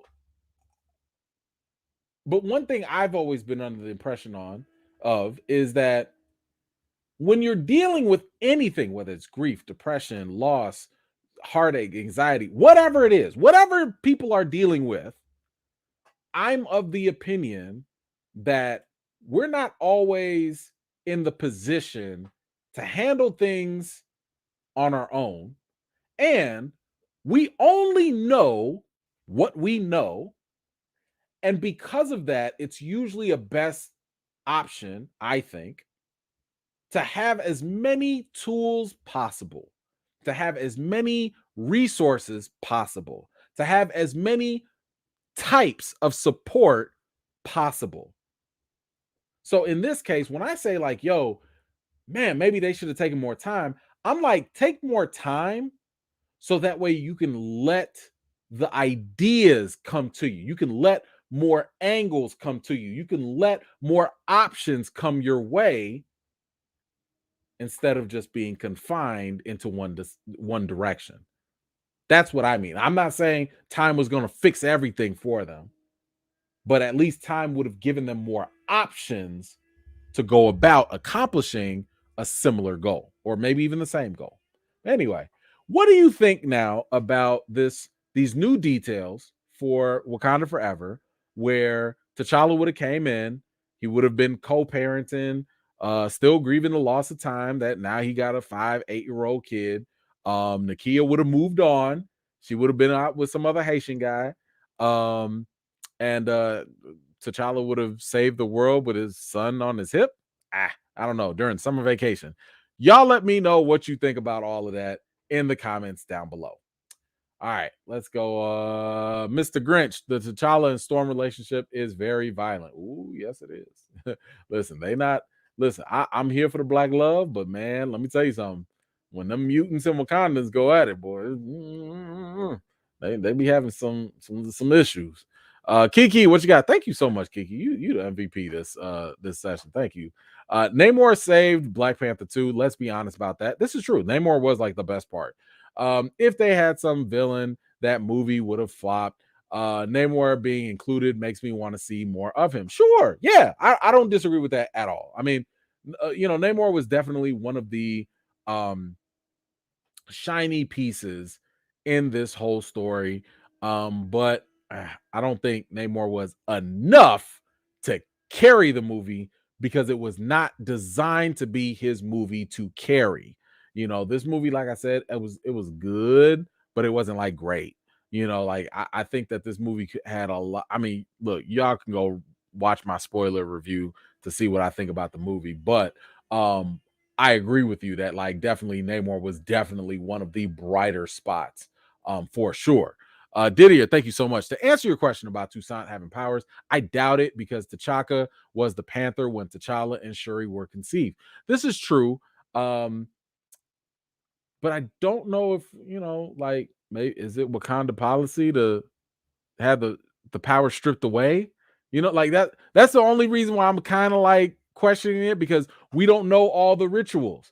And the only reason I say T'Challa's might be different is because at that time when he was knocking Nakia's boots, like the heart-shaped herb was gone. So they wouldn't be able to take it away from him if that might have been tradition or if that was something. I don't know. But good point. Good point. Um and well, okay, let's throw another wrench in there. Um Maybe they were born with powers and then they took them away. I don't know. I don't know. But anyway, that's up for the MCU to figure out. Maybe probably a good question for someone to ask Coogler somewhere down the line. But thank you for that. I appreciate you, sir. Treble Clef, but Shuri did rage at Namor. She did. Who she had to blame for the death of her mother. Yep, later on. That's true. He did actually take her through that journey. This is also true. Yeah. Yeah. Um, Point taken. You're right. You're right. So I don't know what he's talking about. Oh, I love it when y'all be coming up with even better points. Yeah. So she did do it already. And there you have it.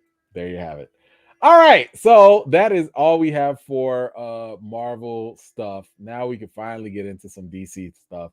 I'm gonna try and blow through these so we can get up out of here because I know y'all got y'all holiday break and everything, and I'm still cold. I need to go find another hoodie to put on. But okay.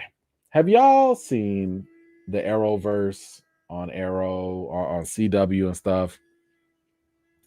I don't hate it. I remember I first started watching the Arrowverse like recently, like a couple years ago, maybe last 2 years, like during the pandemic. I started rewatching it. I started watching it because I missed the boat when it came to Arrow when it first came out. I just was not watching. And then Flash came out and then people was getting all excited about it. And I was like, you know what? Let me go ahead and check this out and catch up. But now Stephen Amell. So Stephen Amell, he plays Arrow, and apparently the question came up about whether or not he would ever join the DCU, the DC universe, where Green Arrow would come through. So the question comes up: well, are you talking about a movie, another series? Like, what you talking about? So here's what he had to say. He says, if I'm going to be part of the DC universe, I probably just want to play the Green Arrow in there. If I had to pick one, I'd pick my own movie. Only because there's so many things that selfishly I would like to do with Arrow that we wouldn't necessarily do on TV.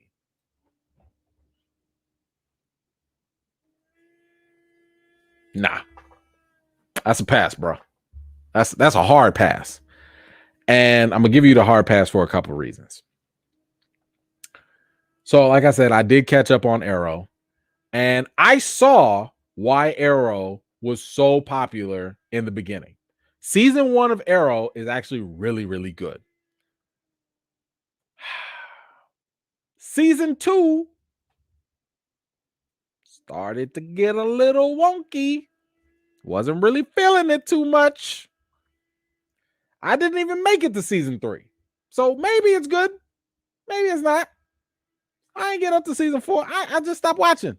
Because it was getting too CW-ish. The first season of Arrow felt like, yo, this is something that could be on Netflix, HBO. Like, it was really good quality. For a TV show, it was really good. But then they started getting real CW-ish. And then I started watching Flash, and Flash was like just a better show. Flash started tailing off later, but much later. So one thing that I noticed was like the real reason why Arrow was so good was because for whatever reason, the CW couldn't have Batman. They couldn't have Batman, so they made Oliver Queen into Batman. He had his own little cave. He was all rich and he was all mean and blah, blah, blah, blah, blah. Had his own little Robin, all that stuff. So he was a wannabe Batman in a world that couldn't have Batman. And I get it. It worked. For that time frame, it worked. But if you're talking about bringing him in to the new DCU, you think the DCU is not going to have another Batman? What did we just talk about with James Bond? Y'all really think they're going to be comfortable with just Matt Reeves' Batman running around? You better believe if they're not going to have one Batman, they're going to have 15. There ain't no way. Ain't no way they not going to have another Batman in there. So if they're going to have another Batman in James Gunn's new, DCU, we ain't got time for your Green Arrow, Stephen Amell. We don't have time for that. That role has been fulfilled. So unless you plan on changing your Green Arrow to complement this version of Batman, it ain't going to work. Because if you watch Justice League, the animated series, for example, Oliver Queen is a lot lighter because Batman is the dark, brooding one. So Oliver Queen is the kind of guy that's like, man, Batman needs to chill out. This Oliver Queen with Stephen Amell, that's not him. That's not him. So I'm sorry, your version of Arrow ain't gonna work unless you're willing to change that up and not be as Batman-esque. So that's one point, right? You can't be Batman. The second point is, and I hate it when I have to bring stuff like this up, because when I bring this stuff up, I say this from more of an objective, constructive criticism perspective.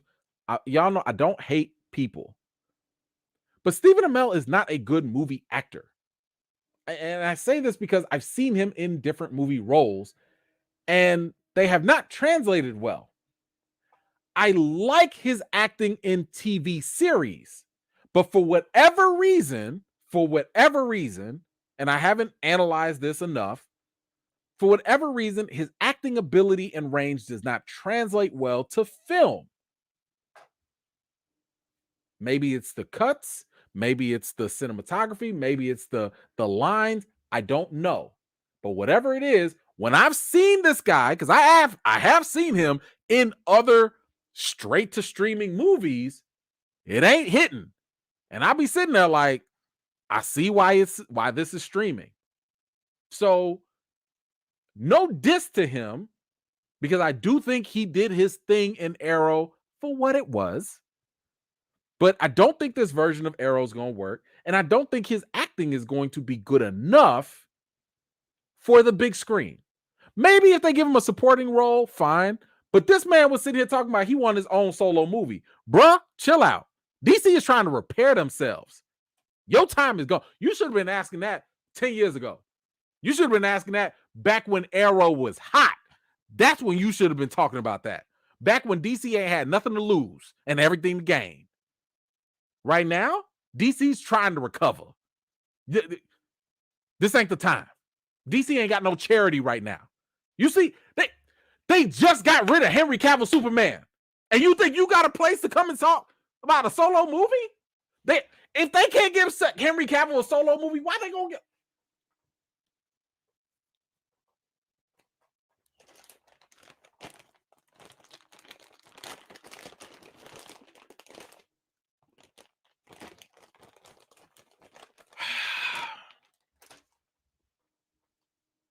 I like, how do you fix your mouth to say that? Now, were you talking about a solo movie to come straight to HBO Max? Is that what you were talking about? I mean, if we talking about straight to HBO Max, maybe. I don't know if I'm gonna go watch it. I don't think I am. Are y'all? I'm probably gonna skip it. I ain't lying. I'm probably gonna skip it. If Stephen Amell came in and said, I got a Green Arrow solo movie in the DCU, because the first thing I'm gonna be asking is, who gonna be there? Who gonna cameo?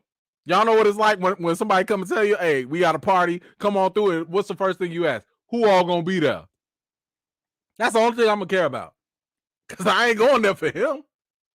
Again, it's not a diss for him. I'm just saying, bruh, this ain't where it's at.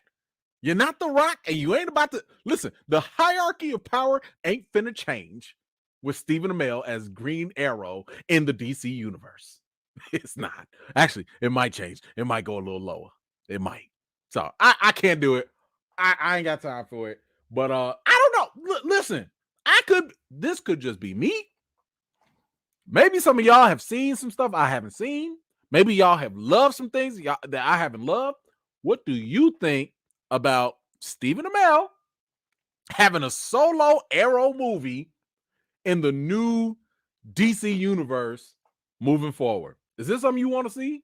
Let me know in the comments down below. Please let me know. Couldn't be me. No, sir. All right, let me grab some of these comments. My bad, I missed some. Okay, I got you. I see what you got. Would Marvel ever do a special presentation animated version of the OG script for Black Panther 2? I hope they do one day. They'd get so much goodwill from BP fans. I don't think they would do the special. I think the closest we could get, which I think would be fantastic, would be a what if episode. I think that's honestly the closest you can get is a what if episode. I don't think they would do a special presentation for it. I'm going to watch everything and anything Black Panther, period. No matter what I agree with or not, I'm gonna watch it. But I think the closest you can get is probably maybe a what if episode, and that'd be it at most. But I mean, I'd be curious to see how they do it, because when you look at the Doctor Strange episode in What If, I still think that story was better than the entire movie of Multiverse and of Madness. So you could take a whole script, take elements from it, put it much more condensed, and give us a better story. They could. I mean, the Star-Lord T'Challa story was pretty decent too. So I would be for it. I would definitely be for it. And I think that'd be actually kind of cool if Marvel did that. And like, why waste the script? Y'all keep talking about it. Y'all keep talking about it. Y'all keep on going on interviews talking about it over and over and over again. Just do it. Just do it. Y'all put it out there. Hell, y'all started talking. You know what? Maybe we're gonna have to campaign for that too. They released the Zemo cut. Y'all remember the the little Zemo pump or whatever? All because they talked about it. Somebody said, "Oh yeah, we did that." Go ahead and do that what if episode. I'll watch it. Ain't gonna hurt y'all. It's another story. Throw it in there. Haitian Kim, what you got? Namor and Shuri have romance scenes cut. Yes, that is true. And they said that the test audiences didn't think that would work. And honestly, I don't think it would have worked either. Nothing about that. First of all, and again, this is not, I don't want this to be taken the wrong way, but like, I think it would have been kind of awkward to just throw in romance for Shuri yet. Like, and it's only because of the way she's been introduced. She was introduced as this young girl, and then all of a sudden now she got to hurry up and grow up, and then now you about to make her fall in love, but then she got to deal with the death of her brother, and then she got to, and I'm like, yo. If you want to go down a romance route with Shuri, let's develop that more. Because I've been telling y'all for the jump, the way Shuri was introduced, with like as just a little supporting sidekick or whatever, and then she's just been thrust upon us in this lead role. It's not a great way, in my opinion. It's not a great way to really flesh out her character. So if you want to do that, give her more time. So I'm saying, let's give Shuri more time. Let's see more of her so that we can grow with her, relate with her, and do all of that stuff. Just because I don't like the way she was introduced. She was never introduced as someone that we immediately had to like gravitate to and wonder about, right? So like when T'Challa came in, we were sitting there like, man, who is this guy? Where did he come from? What's up? How does he operate? What's like, we wanted to know more. When you got introduced to Shuri in the very beginning of Black Panther, all your questions were answered. Oh, she's just the teenage princess. Oh, she's a tech genius. That's it. That's it. There was no other wonder with her character because it was never intended to be that way, not that soon. So I would say that they would definitely need to take more time with that. And honestly, even the scenes, because you can tell, like when she was in Telecom with Namor and stuff like that, you could tell through the editing, because I've told y'all the editing in this movie has left more things questionable for me. Like there were certain things I'm like, this doesn't feel right because the editing is the issue, right? You could tell that there was a piece that was missing, like when it came to Angela Bassett, Queen Ramonda and the son, that the editing right there. And now that we learned about this whole romance thing, yeah, her and Namor down there, yeah, clearly I don't know, I think they said they shared a kiss or something like that or whatever. Oh, okay, I guess. I would have been like, why? Like, he just whooped the mess out of Okoye and you about to kiss this man? You know what I'm saying? Like, it's just, I would have had way too many questions. Way too many questions. But I'm glad they actually cut it. I don't think it would have worked, and I think it was a good decision that they did that. Kiki, back at it. So you didn't see Oliver fight Ra's al Ghul? I did. I did see that.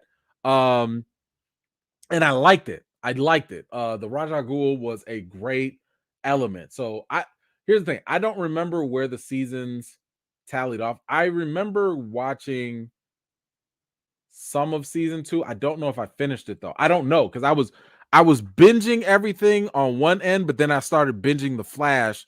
And when they had the crossover events and stuff, I was jumping back and forth. So I got very lost, but I did get up to the Ra's al Ghul part and I liked it. That was really good. The action, let me tell you, the action was never an issue with Green Arrow. That was never an issue at all. Dang, what was that girl's name? His first love interest, the one that he cheated on. First of all, Oliver's a hoe. Like Oliver is terrible. He's a hoe. Like he's just not a good guy. What was the first girl that he was dating? that I y'all remember her name? I want to say Christine. I don't think it was Christine. She turned into some like fake black cat. Laurel. Thank you. Laurel. Laurel got on my last nerves. She got on my last nerves. I was sitting here like, if this woman don't stop being so damn toxic. Like she was just always looking for trouble. No, I want to fight too. I want to go be in danger too. How many times did she go out in them streets, almost die? Oliver had to come help her or something. I was so sick of her. I was so sick of Laura. That's when I started to turn off. What did she turn into Black Canary eventually or whatever? Like I was like, yo, she's her sister though. I was like, man, her sister had them hands too, boy. I was like, your sister's better than Laura because Laura, man, but they had some like soap opera stuff going on there. Like, oh, well, you cheated on me with my sister, and then my sister came back, and then you cheated on my sister with my sister's friend. And I was like, golly, Oliver, like, bro, keep it in. Just keep it in, bro. Jeez Louise. Woo, man, that show just got messy. Messy. DJ, thank you so much for that. I'll see if I can find your comment again, but thank you, brother. Appreciate the contribution. Trouble Clef back at it. Stephen Amell decided to end Arrow, even though the CW would have kept the show limping on forever. They do know how to limp stuff. They do know how to limp a show. He has regretted that decision every day since. We are good on you in Arrow movie. Nah. I didn't know he ended it. That's funny though. That's good. They need to, because like, look, Flash needed to end at least 2 seasons earlier. Let me tell you something. The moment Flash got rid of HR and Cisco, I was like, I'm good. Like, I'm done. Like, y'all, I don't know what y'all doing. Why are y'all here? Y'all got rid of half of the heart and soul of y'all show. I was so mad. Excuse me. DJ, thank you so much. Arrow had his run. DC is a dumpster fire right now. I'm giving Gunn a chance to cook his DC recipe. Arrow is mid-card hero. Slow your roll, Mr. Oliver. Totally agree on every single point right there. I've been telling people like, yo, let Gunn cook. Let that man cook. Listen, we don't even know what it's gonna taste like. We don't know. We had a little bit with Peacemaker. We had a little bit with the Suicide Squad. And my thing is like this. He's not going to make every single thing in this universe. The only thing we know Gunn is going to do so far, all we know, is that he's going to write the Superman story with a younger version of Superman. That's it. We don't even know if he's going to direct it. So, like, people really do need to chill out and just hold up. Wait a minute. Let this man at least tell y'all what he's going to do, because you have no idea what he's going to do yet. And once we get there, then we can judge. Judge after the stuff actually comes out. Judge when he's still got to make an announcement. He said after in the new year, that's when he's gonna let us know what they're planning on doing. So let's get there first before we just go jumping gun on this guy. No pun intended. What else we got? Okay. Okay. Oh, okay. Well, we just got done talking about it, so let's get into it. The Flash. Now, you already know. I'm not about to sit here and rehash all the issues for Ezra Miller. No, Ezra Miller has not been arrested. No, Ezra Miller has not been accused of more grooming. No, Ezra Miller has not terrorized another international country. Nothing like that. Nothing has happened with Ezra Miller that we know of yet. Nothing has happened. However, the Flash is still going to go, as you know, Warner Brothers, they really believe in this. Warner Brothers really believes that this movie is hitting on all cylinders and it has got to be a thing. So now what they're going to do, because they really believe in this, and I've already told you my issue with pushing this movie. I understand they pay for it. They're not going to scrap it. They got to make their money. My only issue is the fact that, like, yo, Ezra Miller's image is problematic. The fact that you are promoting this person as a superhero, but then they are also being accused of grooming minors. and housing children and cult-ish settings, that's problematic for me. Now, Ezra has gone on record, at least stating that they're now in rehab or now they're getting help and all that. Okay, I still need to see it. Don't talk to me. Show me. I want to see Ezra walk the walk because Ezra's apology or whatever seemed kind of halfway. But either way, WB is listen. They 10 toes down right now. They are all the way in on this, and so much so they gonna put their money where their mouth is. And Warner Brothers is about to return to the Super Bowl after a 17-year absence with the Flash promo. So what does this mean? Warner Brothers Discovery is making a big splash and returning to the Super Bowl after a 17-year absence with a promo for the Flash. The Super Bowl is going to take place on Sunday, February 12th. The buzz on the film is so good that 5 days later, the superhero film will have its trailer pegged in front of Marvel Studios' Ant-Man and the Wasp: Quantumania, which opens just a week before that, February 17th. So, in case you didn't know, Super Bowl commercials are usually very, very expensive. So the fact that Warner Brothers Discovery is really going all in to put their money into this, it really says something. It really means that they really believe in this, and they are really going to again put their money where their mouth is. Remember, I told y'all when it comes to like the budget for a movie, what does not get calculated is the marketing costs. That's a separate expense. So the fact that they're doing a Super Bowl commercial, that's I mean, I forget what the numbers are for Super Bowl commercials. I remember some were like anywhere from like 5 million to like almost $30 million. Like they were something stupid crazy because the Super Bowl is like one of the most highly watched programs, events like in the world. So I don't know. How y'all feel about that? How do y'all feel about the Super Bowl being the face for the Flash? That's what we're gonna get the trailer. Are you excited for the movie? Are you believing the hype? I mean, they believe it. The test audiences supposedly give it high scores too. We'll see what happens. I don't know. Y'all let me know in the comments. All right, let's see. DJ, what you got? Do you think the last of the DCEU movies will suffer because of the changes with Gunn on board? That's a good question. I don't know. I think that there is going to be initial pessimism, you know, but I think that is going to come more so from the more hardcore fans. So think about this. The movies that are coming out for different reasons, right? Like two of them are sequels, right?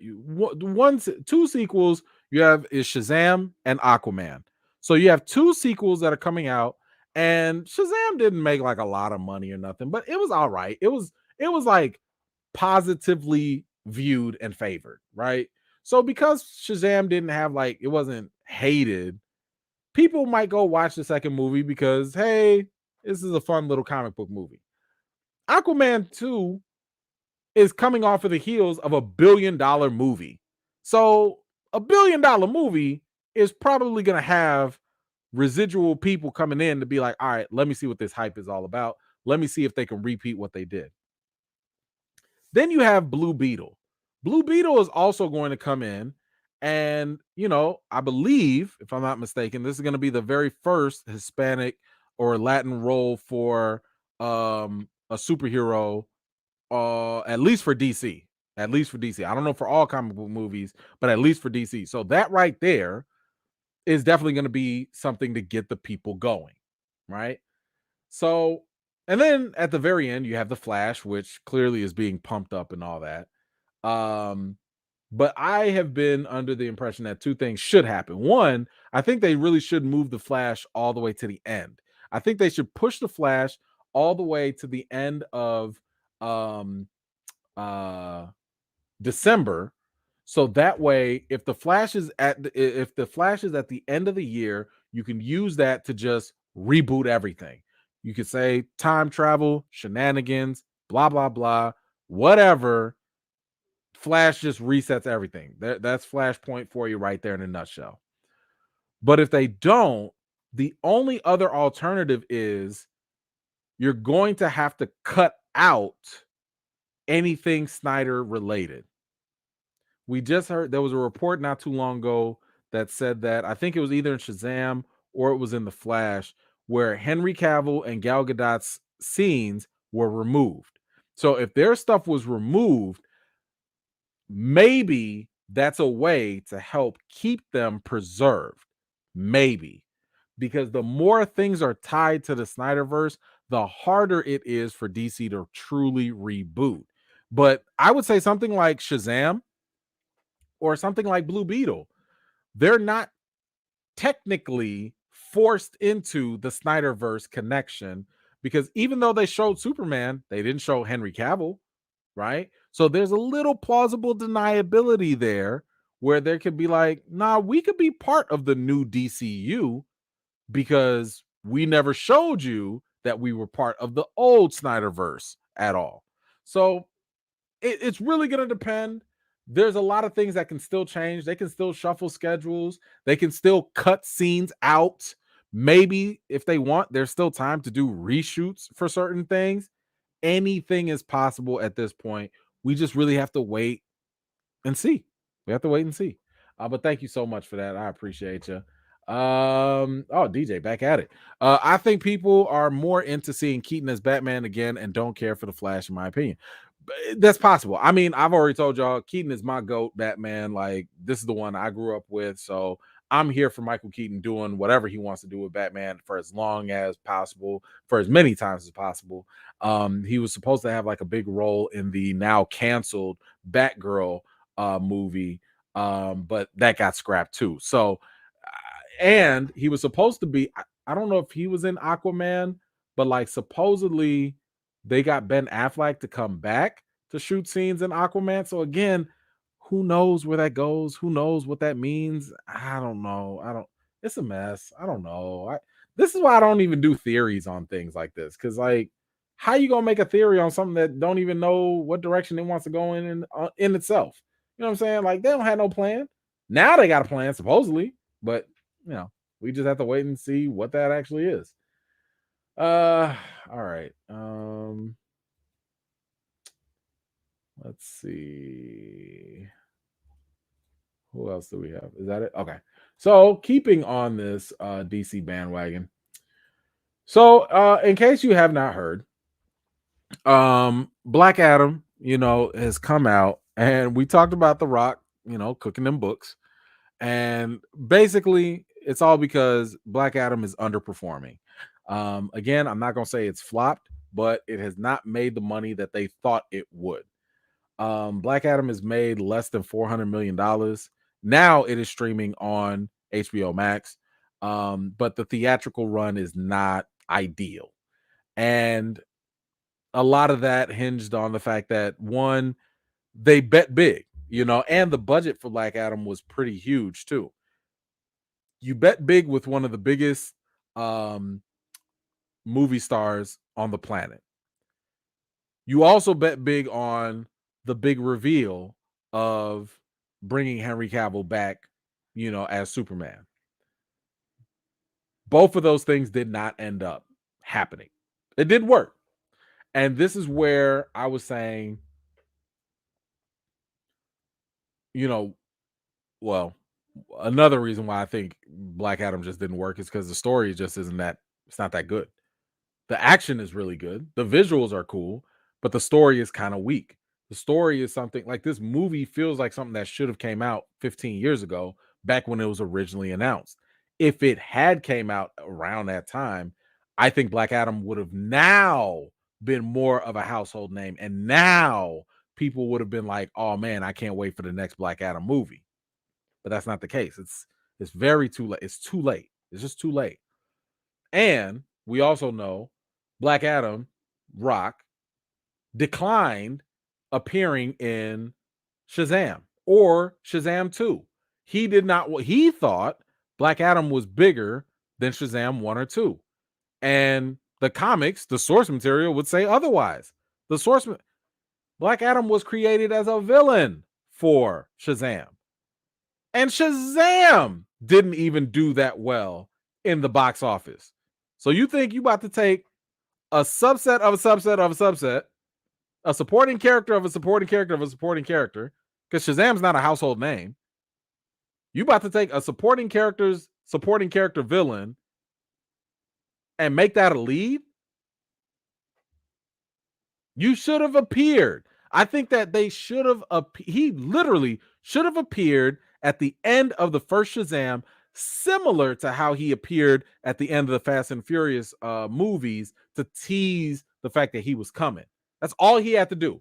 That's all he had to do. All he had to do was come in and, like, I don't know, knock out Shazam real quick, and everybody be like, yo, who's that? Oh my God, it's The Rock. What's going on? And guess what?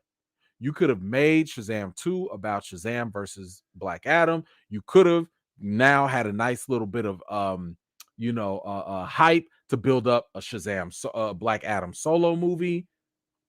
But nah, you wanted to jump right out the gun and right out the gate and do this really unknown character. And unfortunately, in 2022, movie star power is not the same that it used to be a decade ago. Yes, people used to be like, yo, I'm about to go watch this next Rock movie. I don't know what it's about, but I'm gonna go watch it. The Rock is in it, so I'm gonna have a good time. That's not enough anymore. It's not enough. If you had told me 10 years ago that The Rock was gonna be in a superhero movie, I would have been like, that movie's gonna make $1 billion. Because guess what? 10 years ago, I had just seen Avengers. And if you told me The Rock was going to be a superhero, I would have said that could have made another $1 billion. But it didn't. So with that, here we are, especially with James Gunn coming in and saying they're doing something different. So we heard here from The Rock, and he confirmed that Black Adam will not continue in the new DCU. So let's kind of go to what he actually said, because he sent a message directly to his fans on his social media. He said, "My passionate friends." Now, I'm going to pause right there. He says, "My passionate friends," and I want you to understand who he's talking to. And I'm not gonna put my gloves on with this. The gloves are coming off. He's talking to Snyder fans. When he says passionate, when anyone it says passionate is now it's now almost code euphemisms for the most extreme people. That's what's happening. I'll explain why that's happening, but that is what's happening. So I want people to understand that passionate is code for extreme. Let's keep going. My passionate friends, I wanted to give you a long-awaited Black Adam update regarding the character's future in the new DC universe. James Gunn and I connected, and Black Adam will not be in their first chapter of storytelling. However, DC and $7, his production company, have agreed to continue exploring the most valuable ways Black Adam can be utilized in future DC multiverse chapters. James and I have known each other for years, and I've always rooted for each other to succeed. It's no different now, and I will always root for DC and Marvel to win and win big. You guys know me, I have very thick skin, and you can always count on me to be direct with my words. He also goes on to say, these decisions made by actually no, let's go through that first part first. Let's go through the first one first. So again, he says here that Black Adam's just not going to be in the first chapter. And part of me thinks that he might have said a little bit too much here, because James Gunn hasn't said anything yet about what they're going to do. The only thing we know that they're going to do is that they have a 10-year plan. But The Rock, I think, kind of spilled a little bit of the beans by saying that Black Adam can be used in future DC multiverse chapters. So clearly, the multiverse is going to be a part of whatever plan they're doing moving forward. Now, I don't think James Gunn really wanted him to say that, but maybe he did. Whatever. Not a big deal. It's not like a big stupid reveal of like, multiverse. The Flash is happening. We know that. What I appreciate about this is the fact that, he doesn't completely close the door. Black Adam can and more than likely will return in some other way. Is it going to be immediately? No. Is that whole Black Adam versus Superman and all that stuff going to happen? No, it's not going to happen. And I think a big reason for that is because of Henry Cavill. And this is what I was talking about before. The Snyderverse model has not worked. It just hasn't. And for whatever reason, it has not gravitated to larger audiences, the general audience. So again, I don't care if you're the most diehard Snyderverse fan. It's not a good business decision with the larger audience to continue with that direction. It just isn't. And at some point, we have to be realistic and understand that if something is not financially viable, if something is not living up to its financial potential, you cannot keep doing it. And you cannot expect the studio to keep putting money into something that's not bringing in the return that it should, especially if y'all aren't even putting in enough effort to get people to go watch it. I'm going to talk about that in a second. But at the end of the day, Man of Steel did okay. It did okay. It wasn't bad. I think it was like 600 million, something like that. Batman v Superman underperformed. I think it only made like 800 million.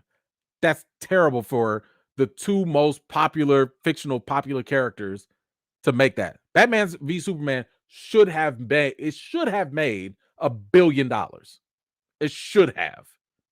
And judging by the trailers and the hype, I thought it was going to, because it looked great. You have studio interference, you have all these things. I know, I get it. At the end of the day, we're talking about the money. Justice League underperformed. Just did not do it. When Henry Cavill came back in different little things, it did not translate to making more money. And I say this because expectations are key. Just because a studio makes more money, just because a studio makes profit, it doesn't mean that it is a success, because it depends on the studio. If you're a small studio, let's say you're like Legendary or some small subsidiary, like that. If your movie turns a profit, you win. That's great.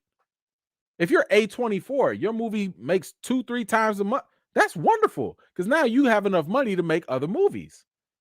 But when you're one of the big dogs, Disney, Marvel, WB, when you're one of the big legendary dogs like that, it ain't about you, well, I made a profit. Nah, it's about I should make what this should give me. I told you, Justice League should make $1 billion at minimum. Minimum. Marvel called Avengers Age of Ultron disappointing. It made $1.4 billion. $1.4 billion was disappointing for Age of Ultron. Why?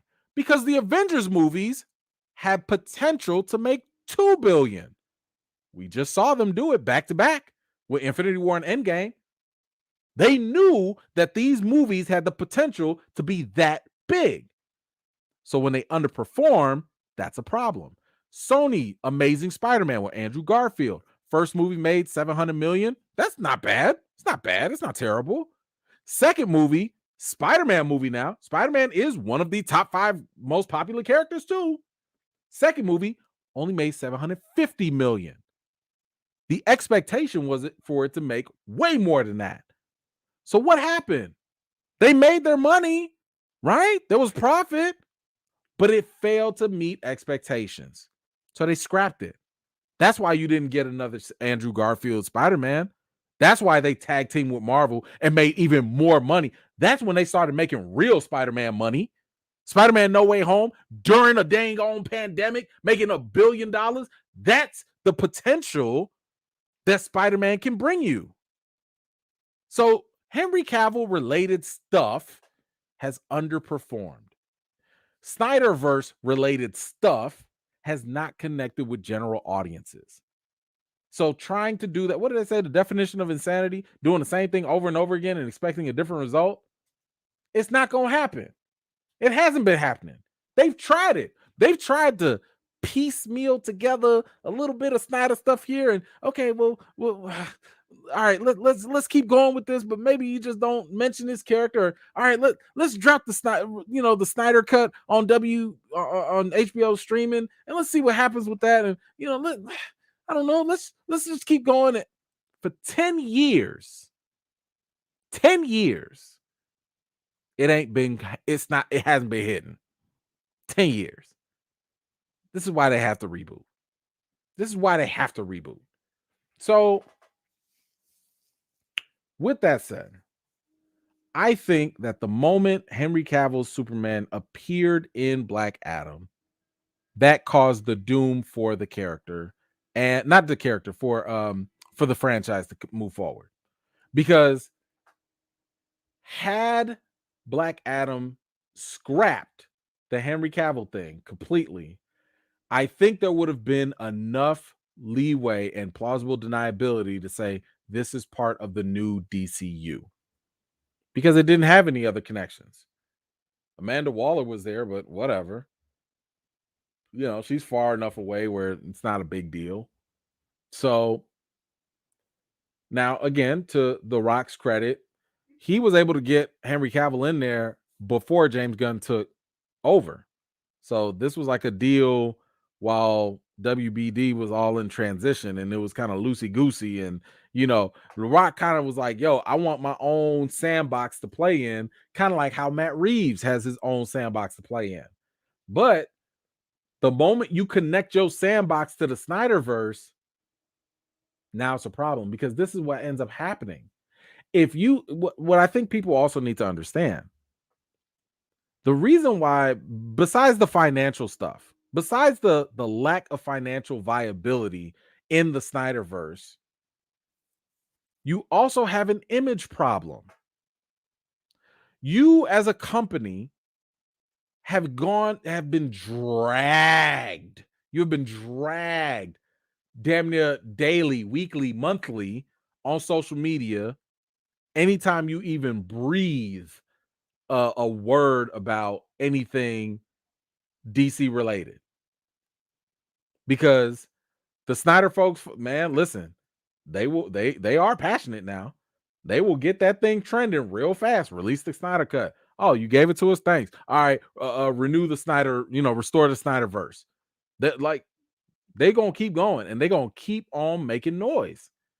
And as a company, you don't want that to keep happening, because it messes up your image. The same way companies want to make money, they also want to maintain a positive image. And that image is not very good right now. When the general public thinks about live action DC anything, it ain't that good.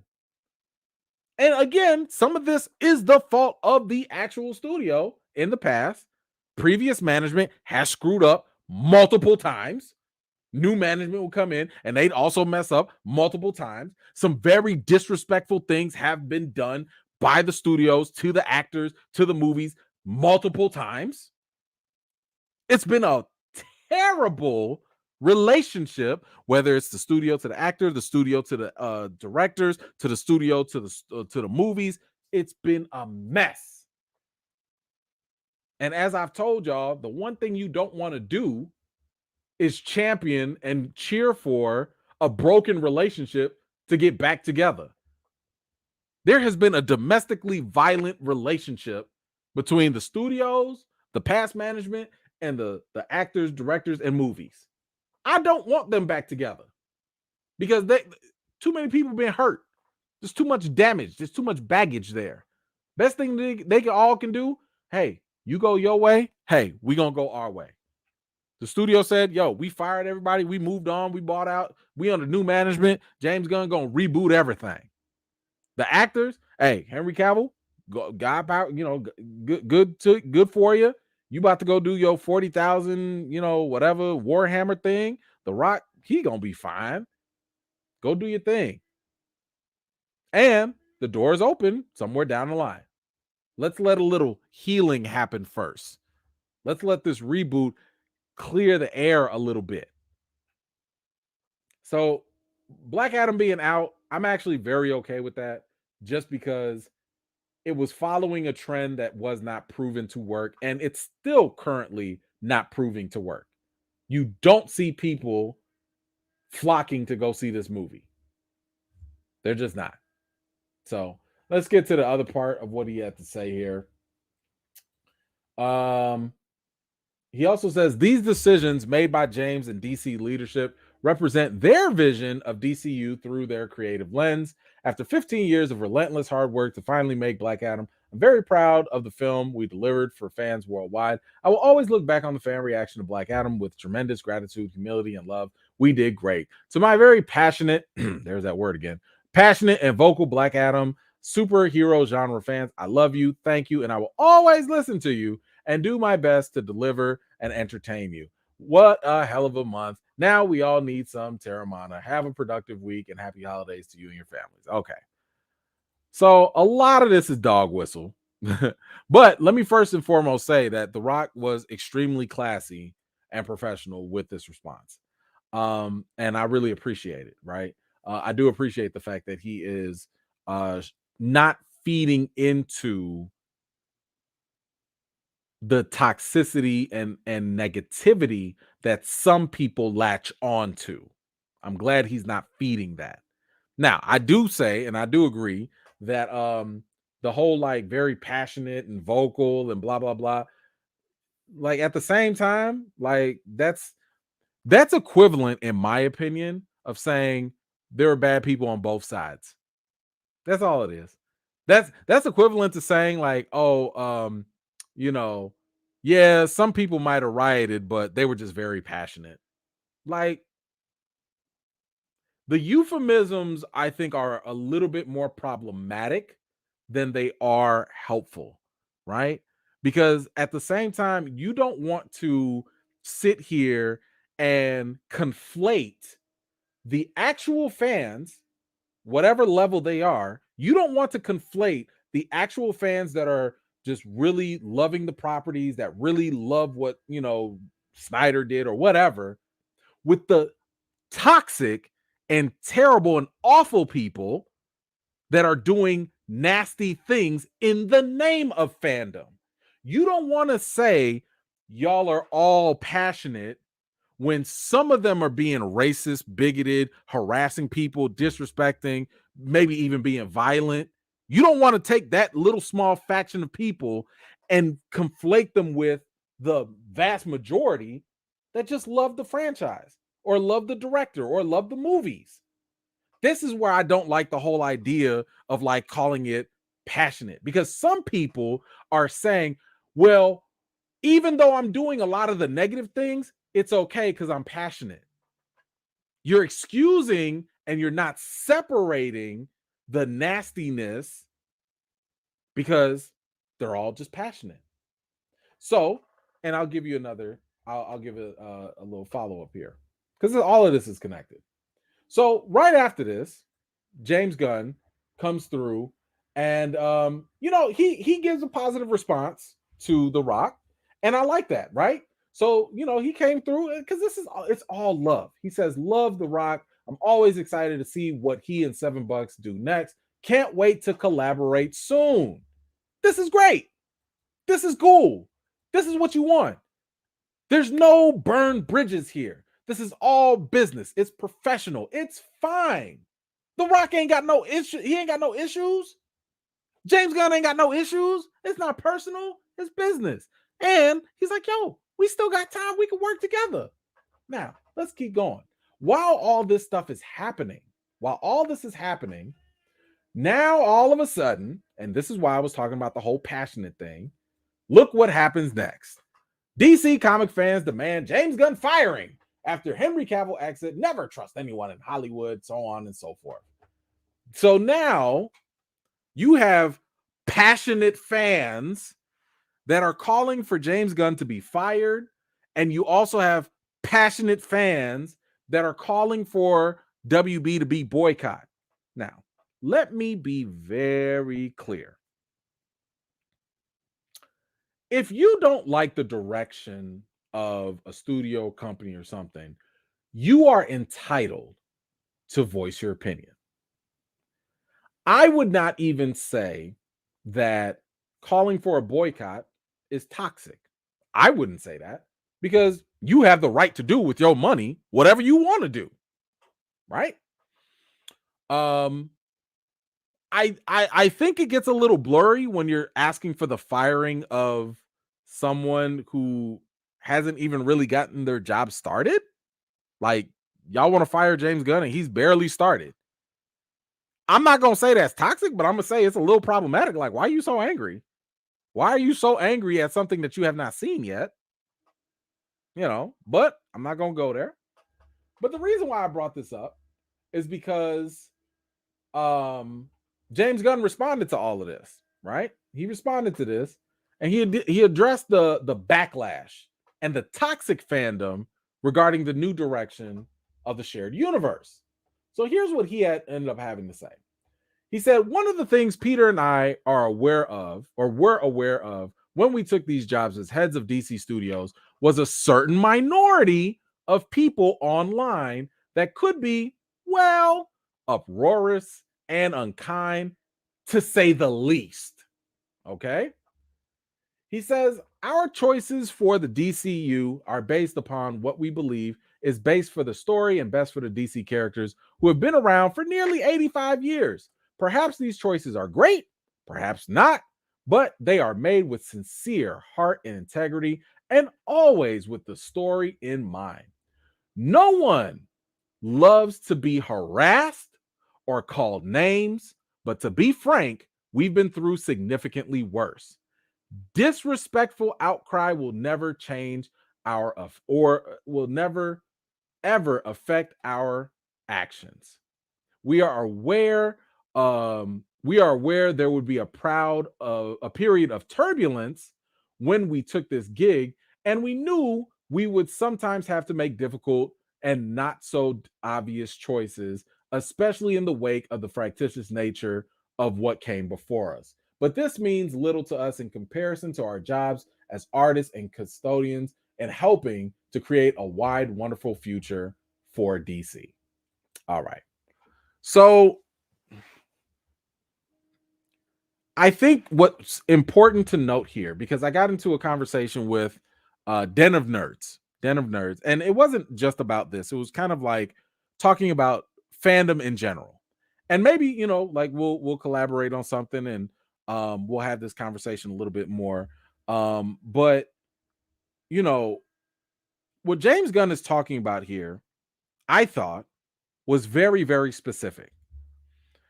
He said here,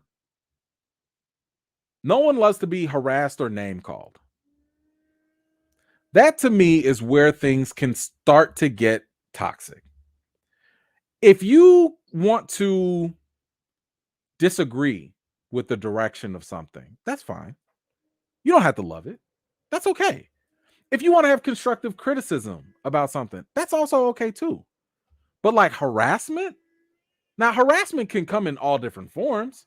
There are some people that literally harass the executives of DC, at least the past ones, that they were sending death threats. These people were sending them like terrible messages and stuff at work. These people were, you know, just like bombarding them with unnecessary things and threats and stuff like that. That to me crosses the line. That crosses the line for me, right?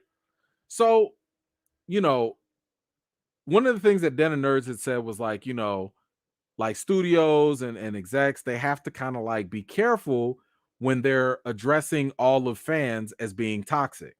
And I'm like, most studios don't ever address their entire fan base negatively, like ever. Y'all remember Star Wars when Moses Ingram was getting harassed, getting those racist comments and stuff at her, her inbox getting flooded with like nasty things and stuff. And Star Wars came out and they were like, yo, anyone who chooses to be racist, we resist. Like, that's not the Star Wars way.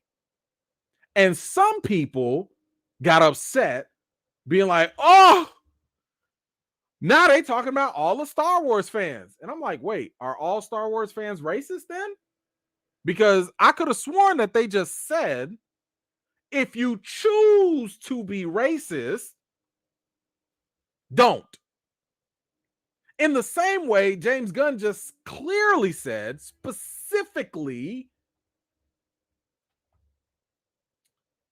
where did he say this here? A certain minority of people online. A certain minority of people. He didn't say every DC fan. He didn't say every single comic book movie lover. He didn't say that. He said a certain minority of people. And later he gave more qualifications that are being disrespectful, that are harassing. Those are the ones that are problematic. So I just say this because when people sit here and start acting like, oh my God, he's talking about me. Well, a hit dog will holler. A hit dog will holler. When I hear a woman talk about, oh, men are trash and men are disrespectful and this and that, I don't sit here and be like, oh, you talking about me? Oh my God. First of all, I don't know that woman. Second of all, I ain't do no trash like that. You know what I'm saying? I ain't saying I'm perfect, but I don't rush to the assumption that they're talking about me just because I'm a man. So if a studio talks about toxic people within the fandom, they're not talking to everybody.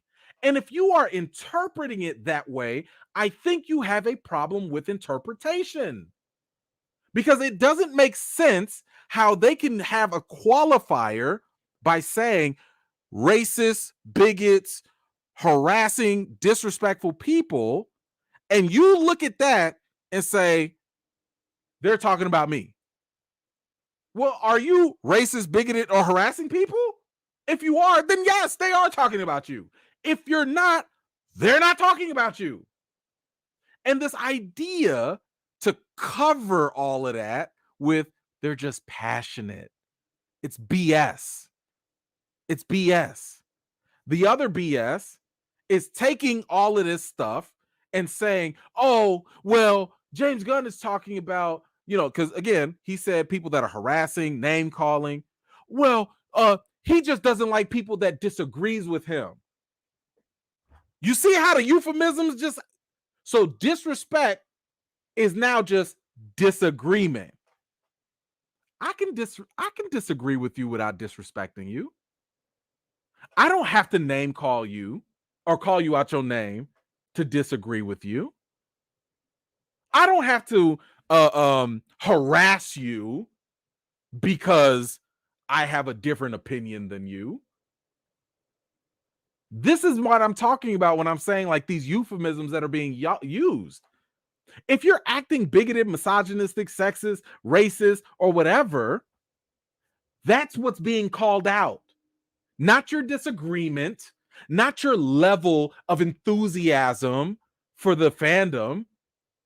It's the negative stuff that you're doing. That's the problem.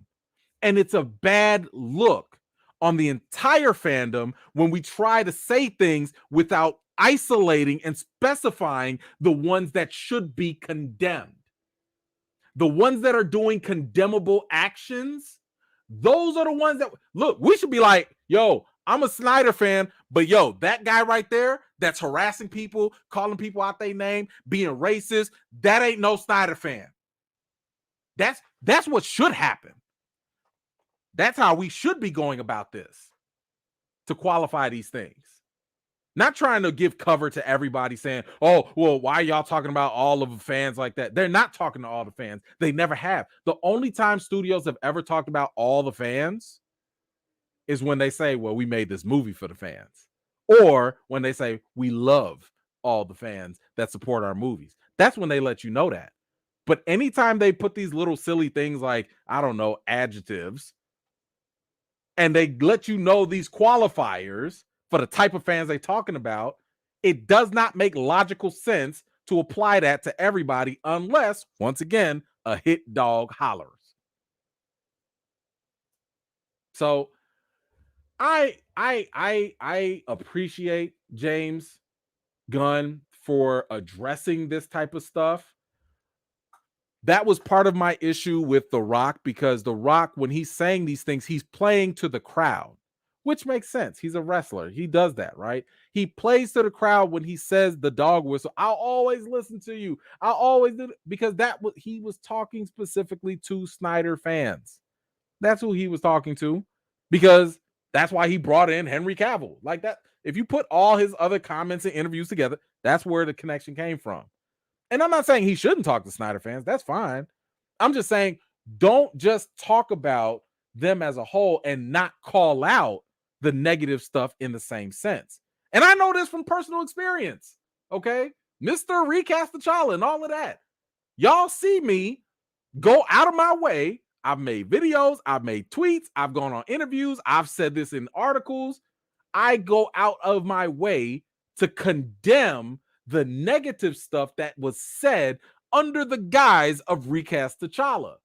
So if you was out there trying to be misogynistic or sexist or whatever, that ain't like, I condemn. I'm separated from that. I'm like, yo, that ain't the majority of us. That's just them. Go talk to them, and we don't rock with that. So I'm saying this, trying to be consistent.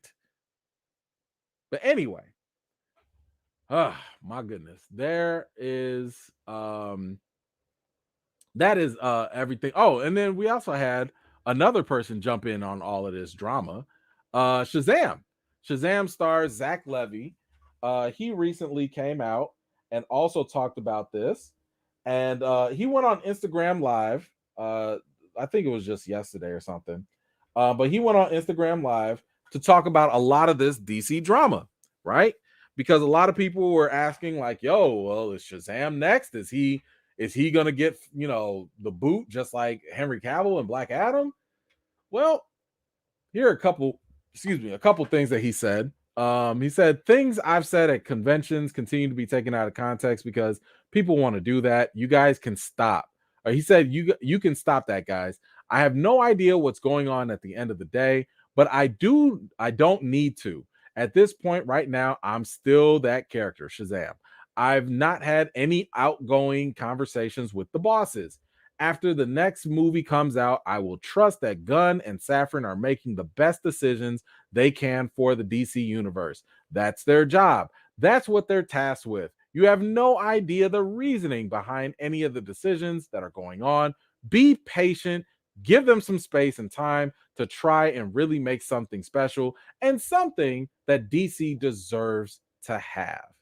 Now, he does go on, ironically, he actually goes on even beyond that, like after that, because I watched the full 14 minutes of his live.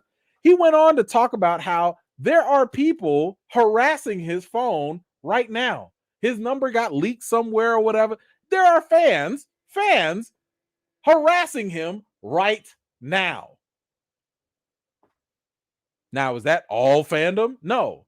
It's just some weirdos out there that are like making this dude's like life a living hell right now.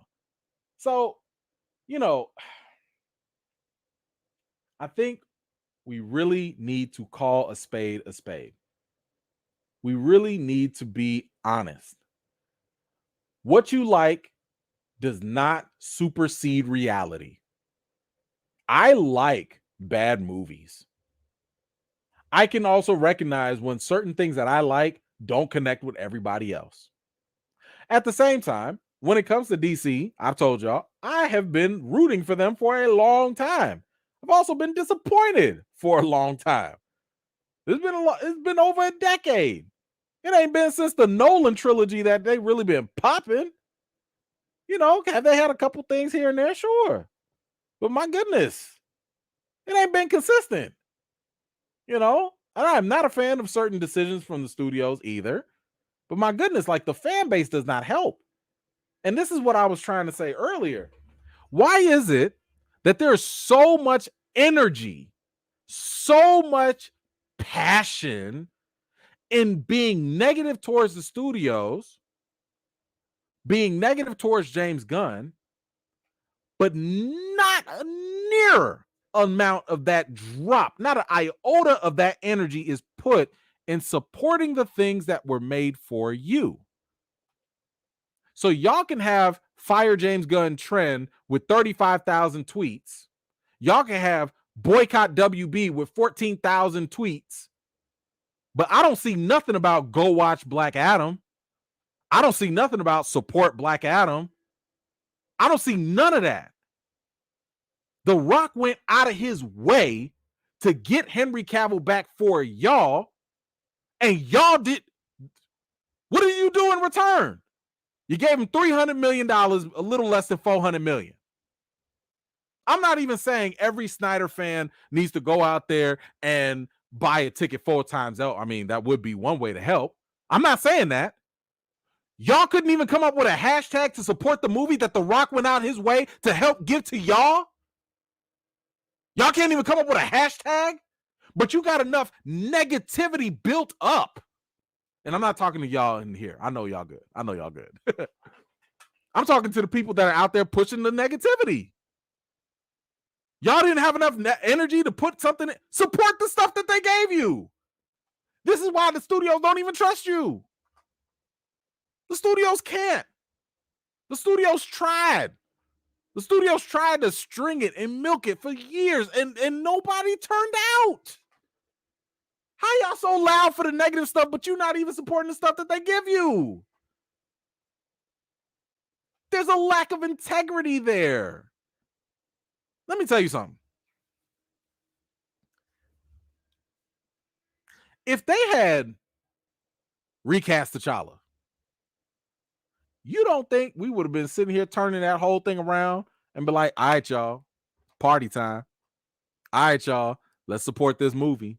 All right, y'all. Now, granted, I never advocated for a boycott, but I'm just saying, you don't think that would have turned the tide a little bit? You don't think more people would have maybe been a little bit more excited and all that? If the studio gives you something that you've been asking, when the studio said, hey, y'all, here goes Sonic. And we was like, oh, no, thank you. Fix that. Studio was like, oh, okay.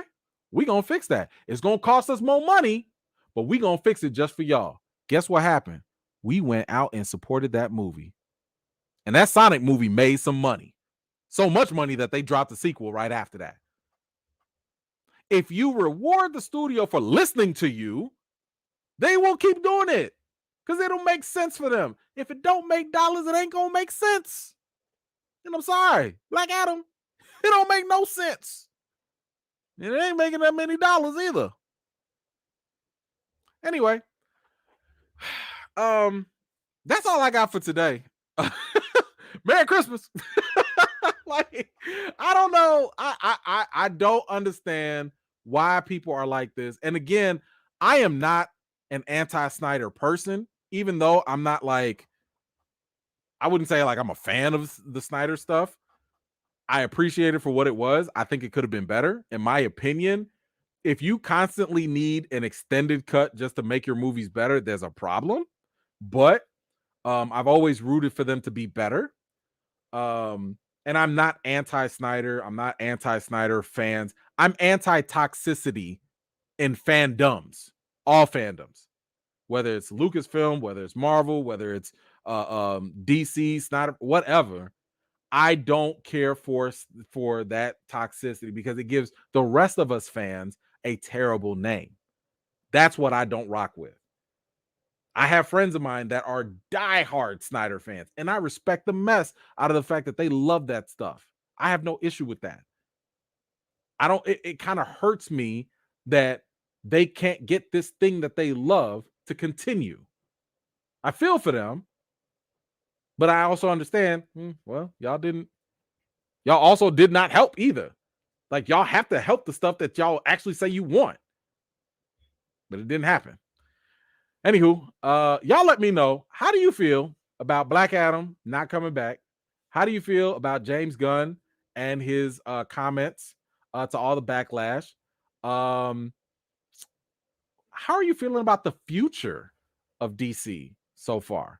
Do you feel like they should blow it up? Do you feel like everything should maybe continue the way it is? Man, I don't know. Y'all let me know. Let me know in the comments down below. All right. All right, let me grab these comments here before we get out of here.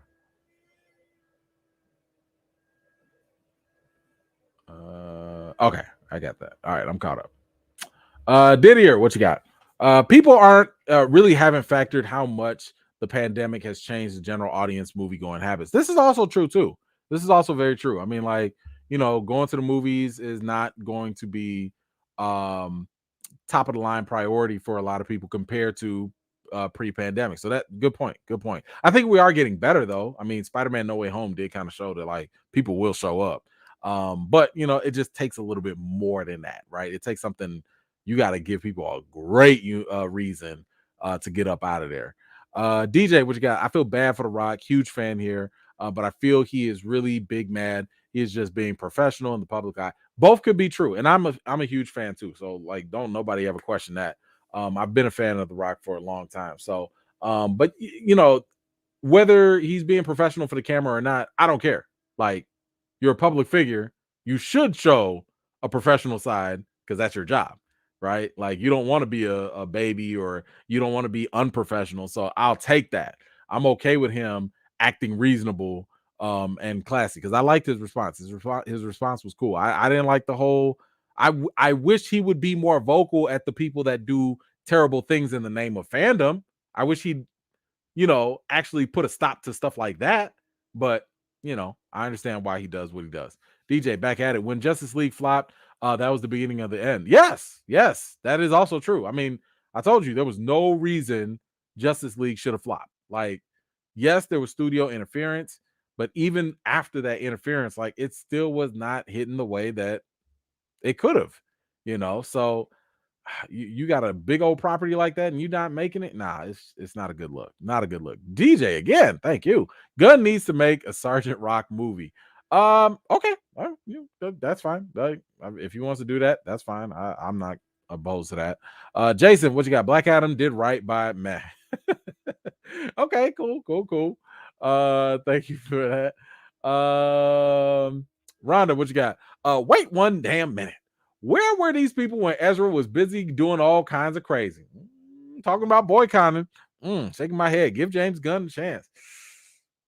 Well, that's a great question.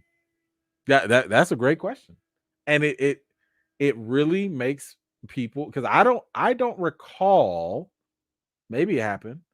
I don't recall the same level of energy under recast the Flash or boycott the Flash, or I don't recall seeing that. Did y'all? Maybe I missed it, but I don't see. And Ezra Miller's Flash is a very strong connection to the Snyderverse. I didn't see a very big push for that, but hey, it is what it is, I guess. I don't know. DJ, back at it. Come through. I'm giving James Gunn a chance. I want DC to win. Just get right, for the love of God. Bro, I'm right there with you. Like, I don't even think James Gunn is about to come in here and Kevin Feige this stuff. I don't even think he can. I'm optimistic in giving him the opportunity to at least try, because everybody else that's tried has failed. So I'm just looking for any spark of hope, of possibility to happen. And we just have to wait and see. But I'm with you on that. Oblivion, thank you so much. I hate these Snyder fans, so toxic, especially the one YouTuber, cough cough, TM. Who is TM? I don't know who that is. I don't know who that is. I got to think about that one. But again, I want to make very clear. That I am not talking about all Snyder fans. I don't believe all Snyder fans are bad. I don't believe all Snyder fans are toxic. It's just the fact that the people that are toxic happen to be Snyder fans. That's the problem. That is the problem. Being a fan of Snyder and his Snyderverse does not make you toxic. Harassing, disrespecting, being bigoted, racist, whatever. Those things make you toxic. Those are very, very specific things that make people toxic. Disagreeing with somebody does not make you toxic. That is not a qualifier. So when they're talking about toxic fans, because you disagree, that does not make you part of that equation. What does is when you cross the line and you start doing the most. So yeah, I want to make sure I make that very clear. It is not all Snyder fans. It is just the ones that happen to cross the line and start doing the most and being really negative in that sense. DJ Shazam, who? Well, I mean Shazam. I don't know who what we talk about. Thank you for that though. Rhonda, what you got? You can't argue with crazy. They always win. Yeah, you definitely don't want to argue with nobody crazy because yeah, that's not a good look. And you know what they say when you argue with a fool, when two people, well, you know, when you argue with a fool, now nobody can tell the difference. You know, yeah, that too. Zoltar, thank you so much for that super sticker. I appreciate that really, really much. Thank you so much. Didier, I think the Snyderverse will end up being Earth 2 down the road. Right. And this is the other thing. Like, nobody has closed the door on any of these things forever. No one has closed the door on them.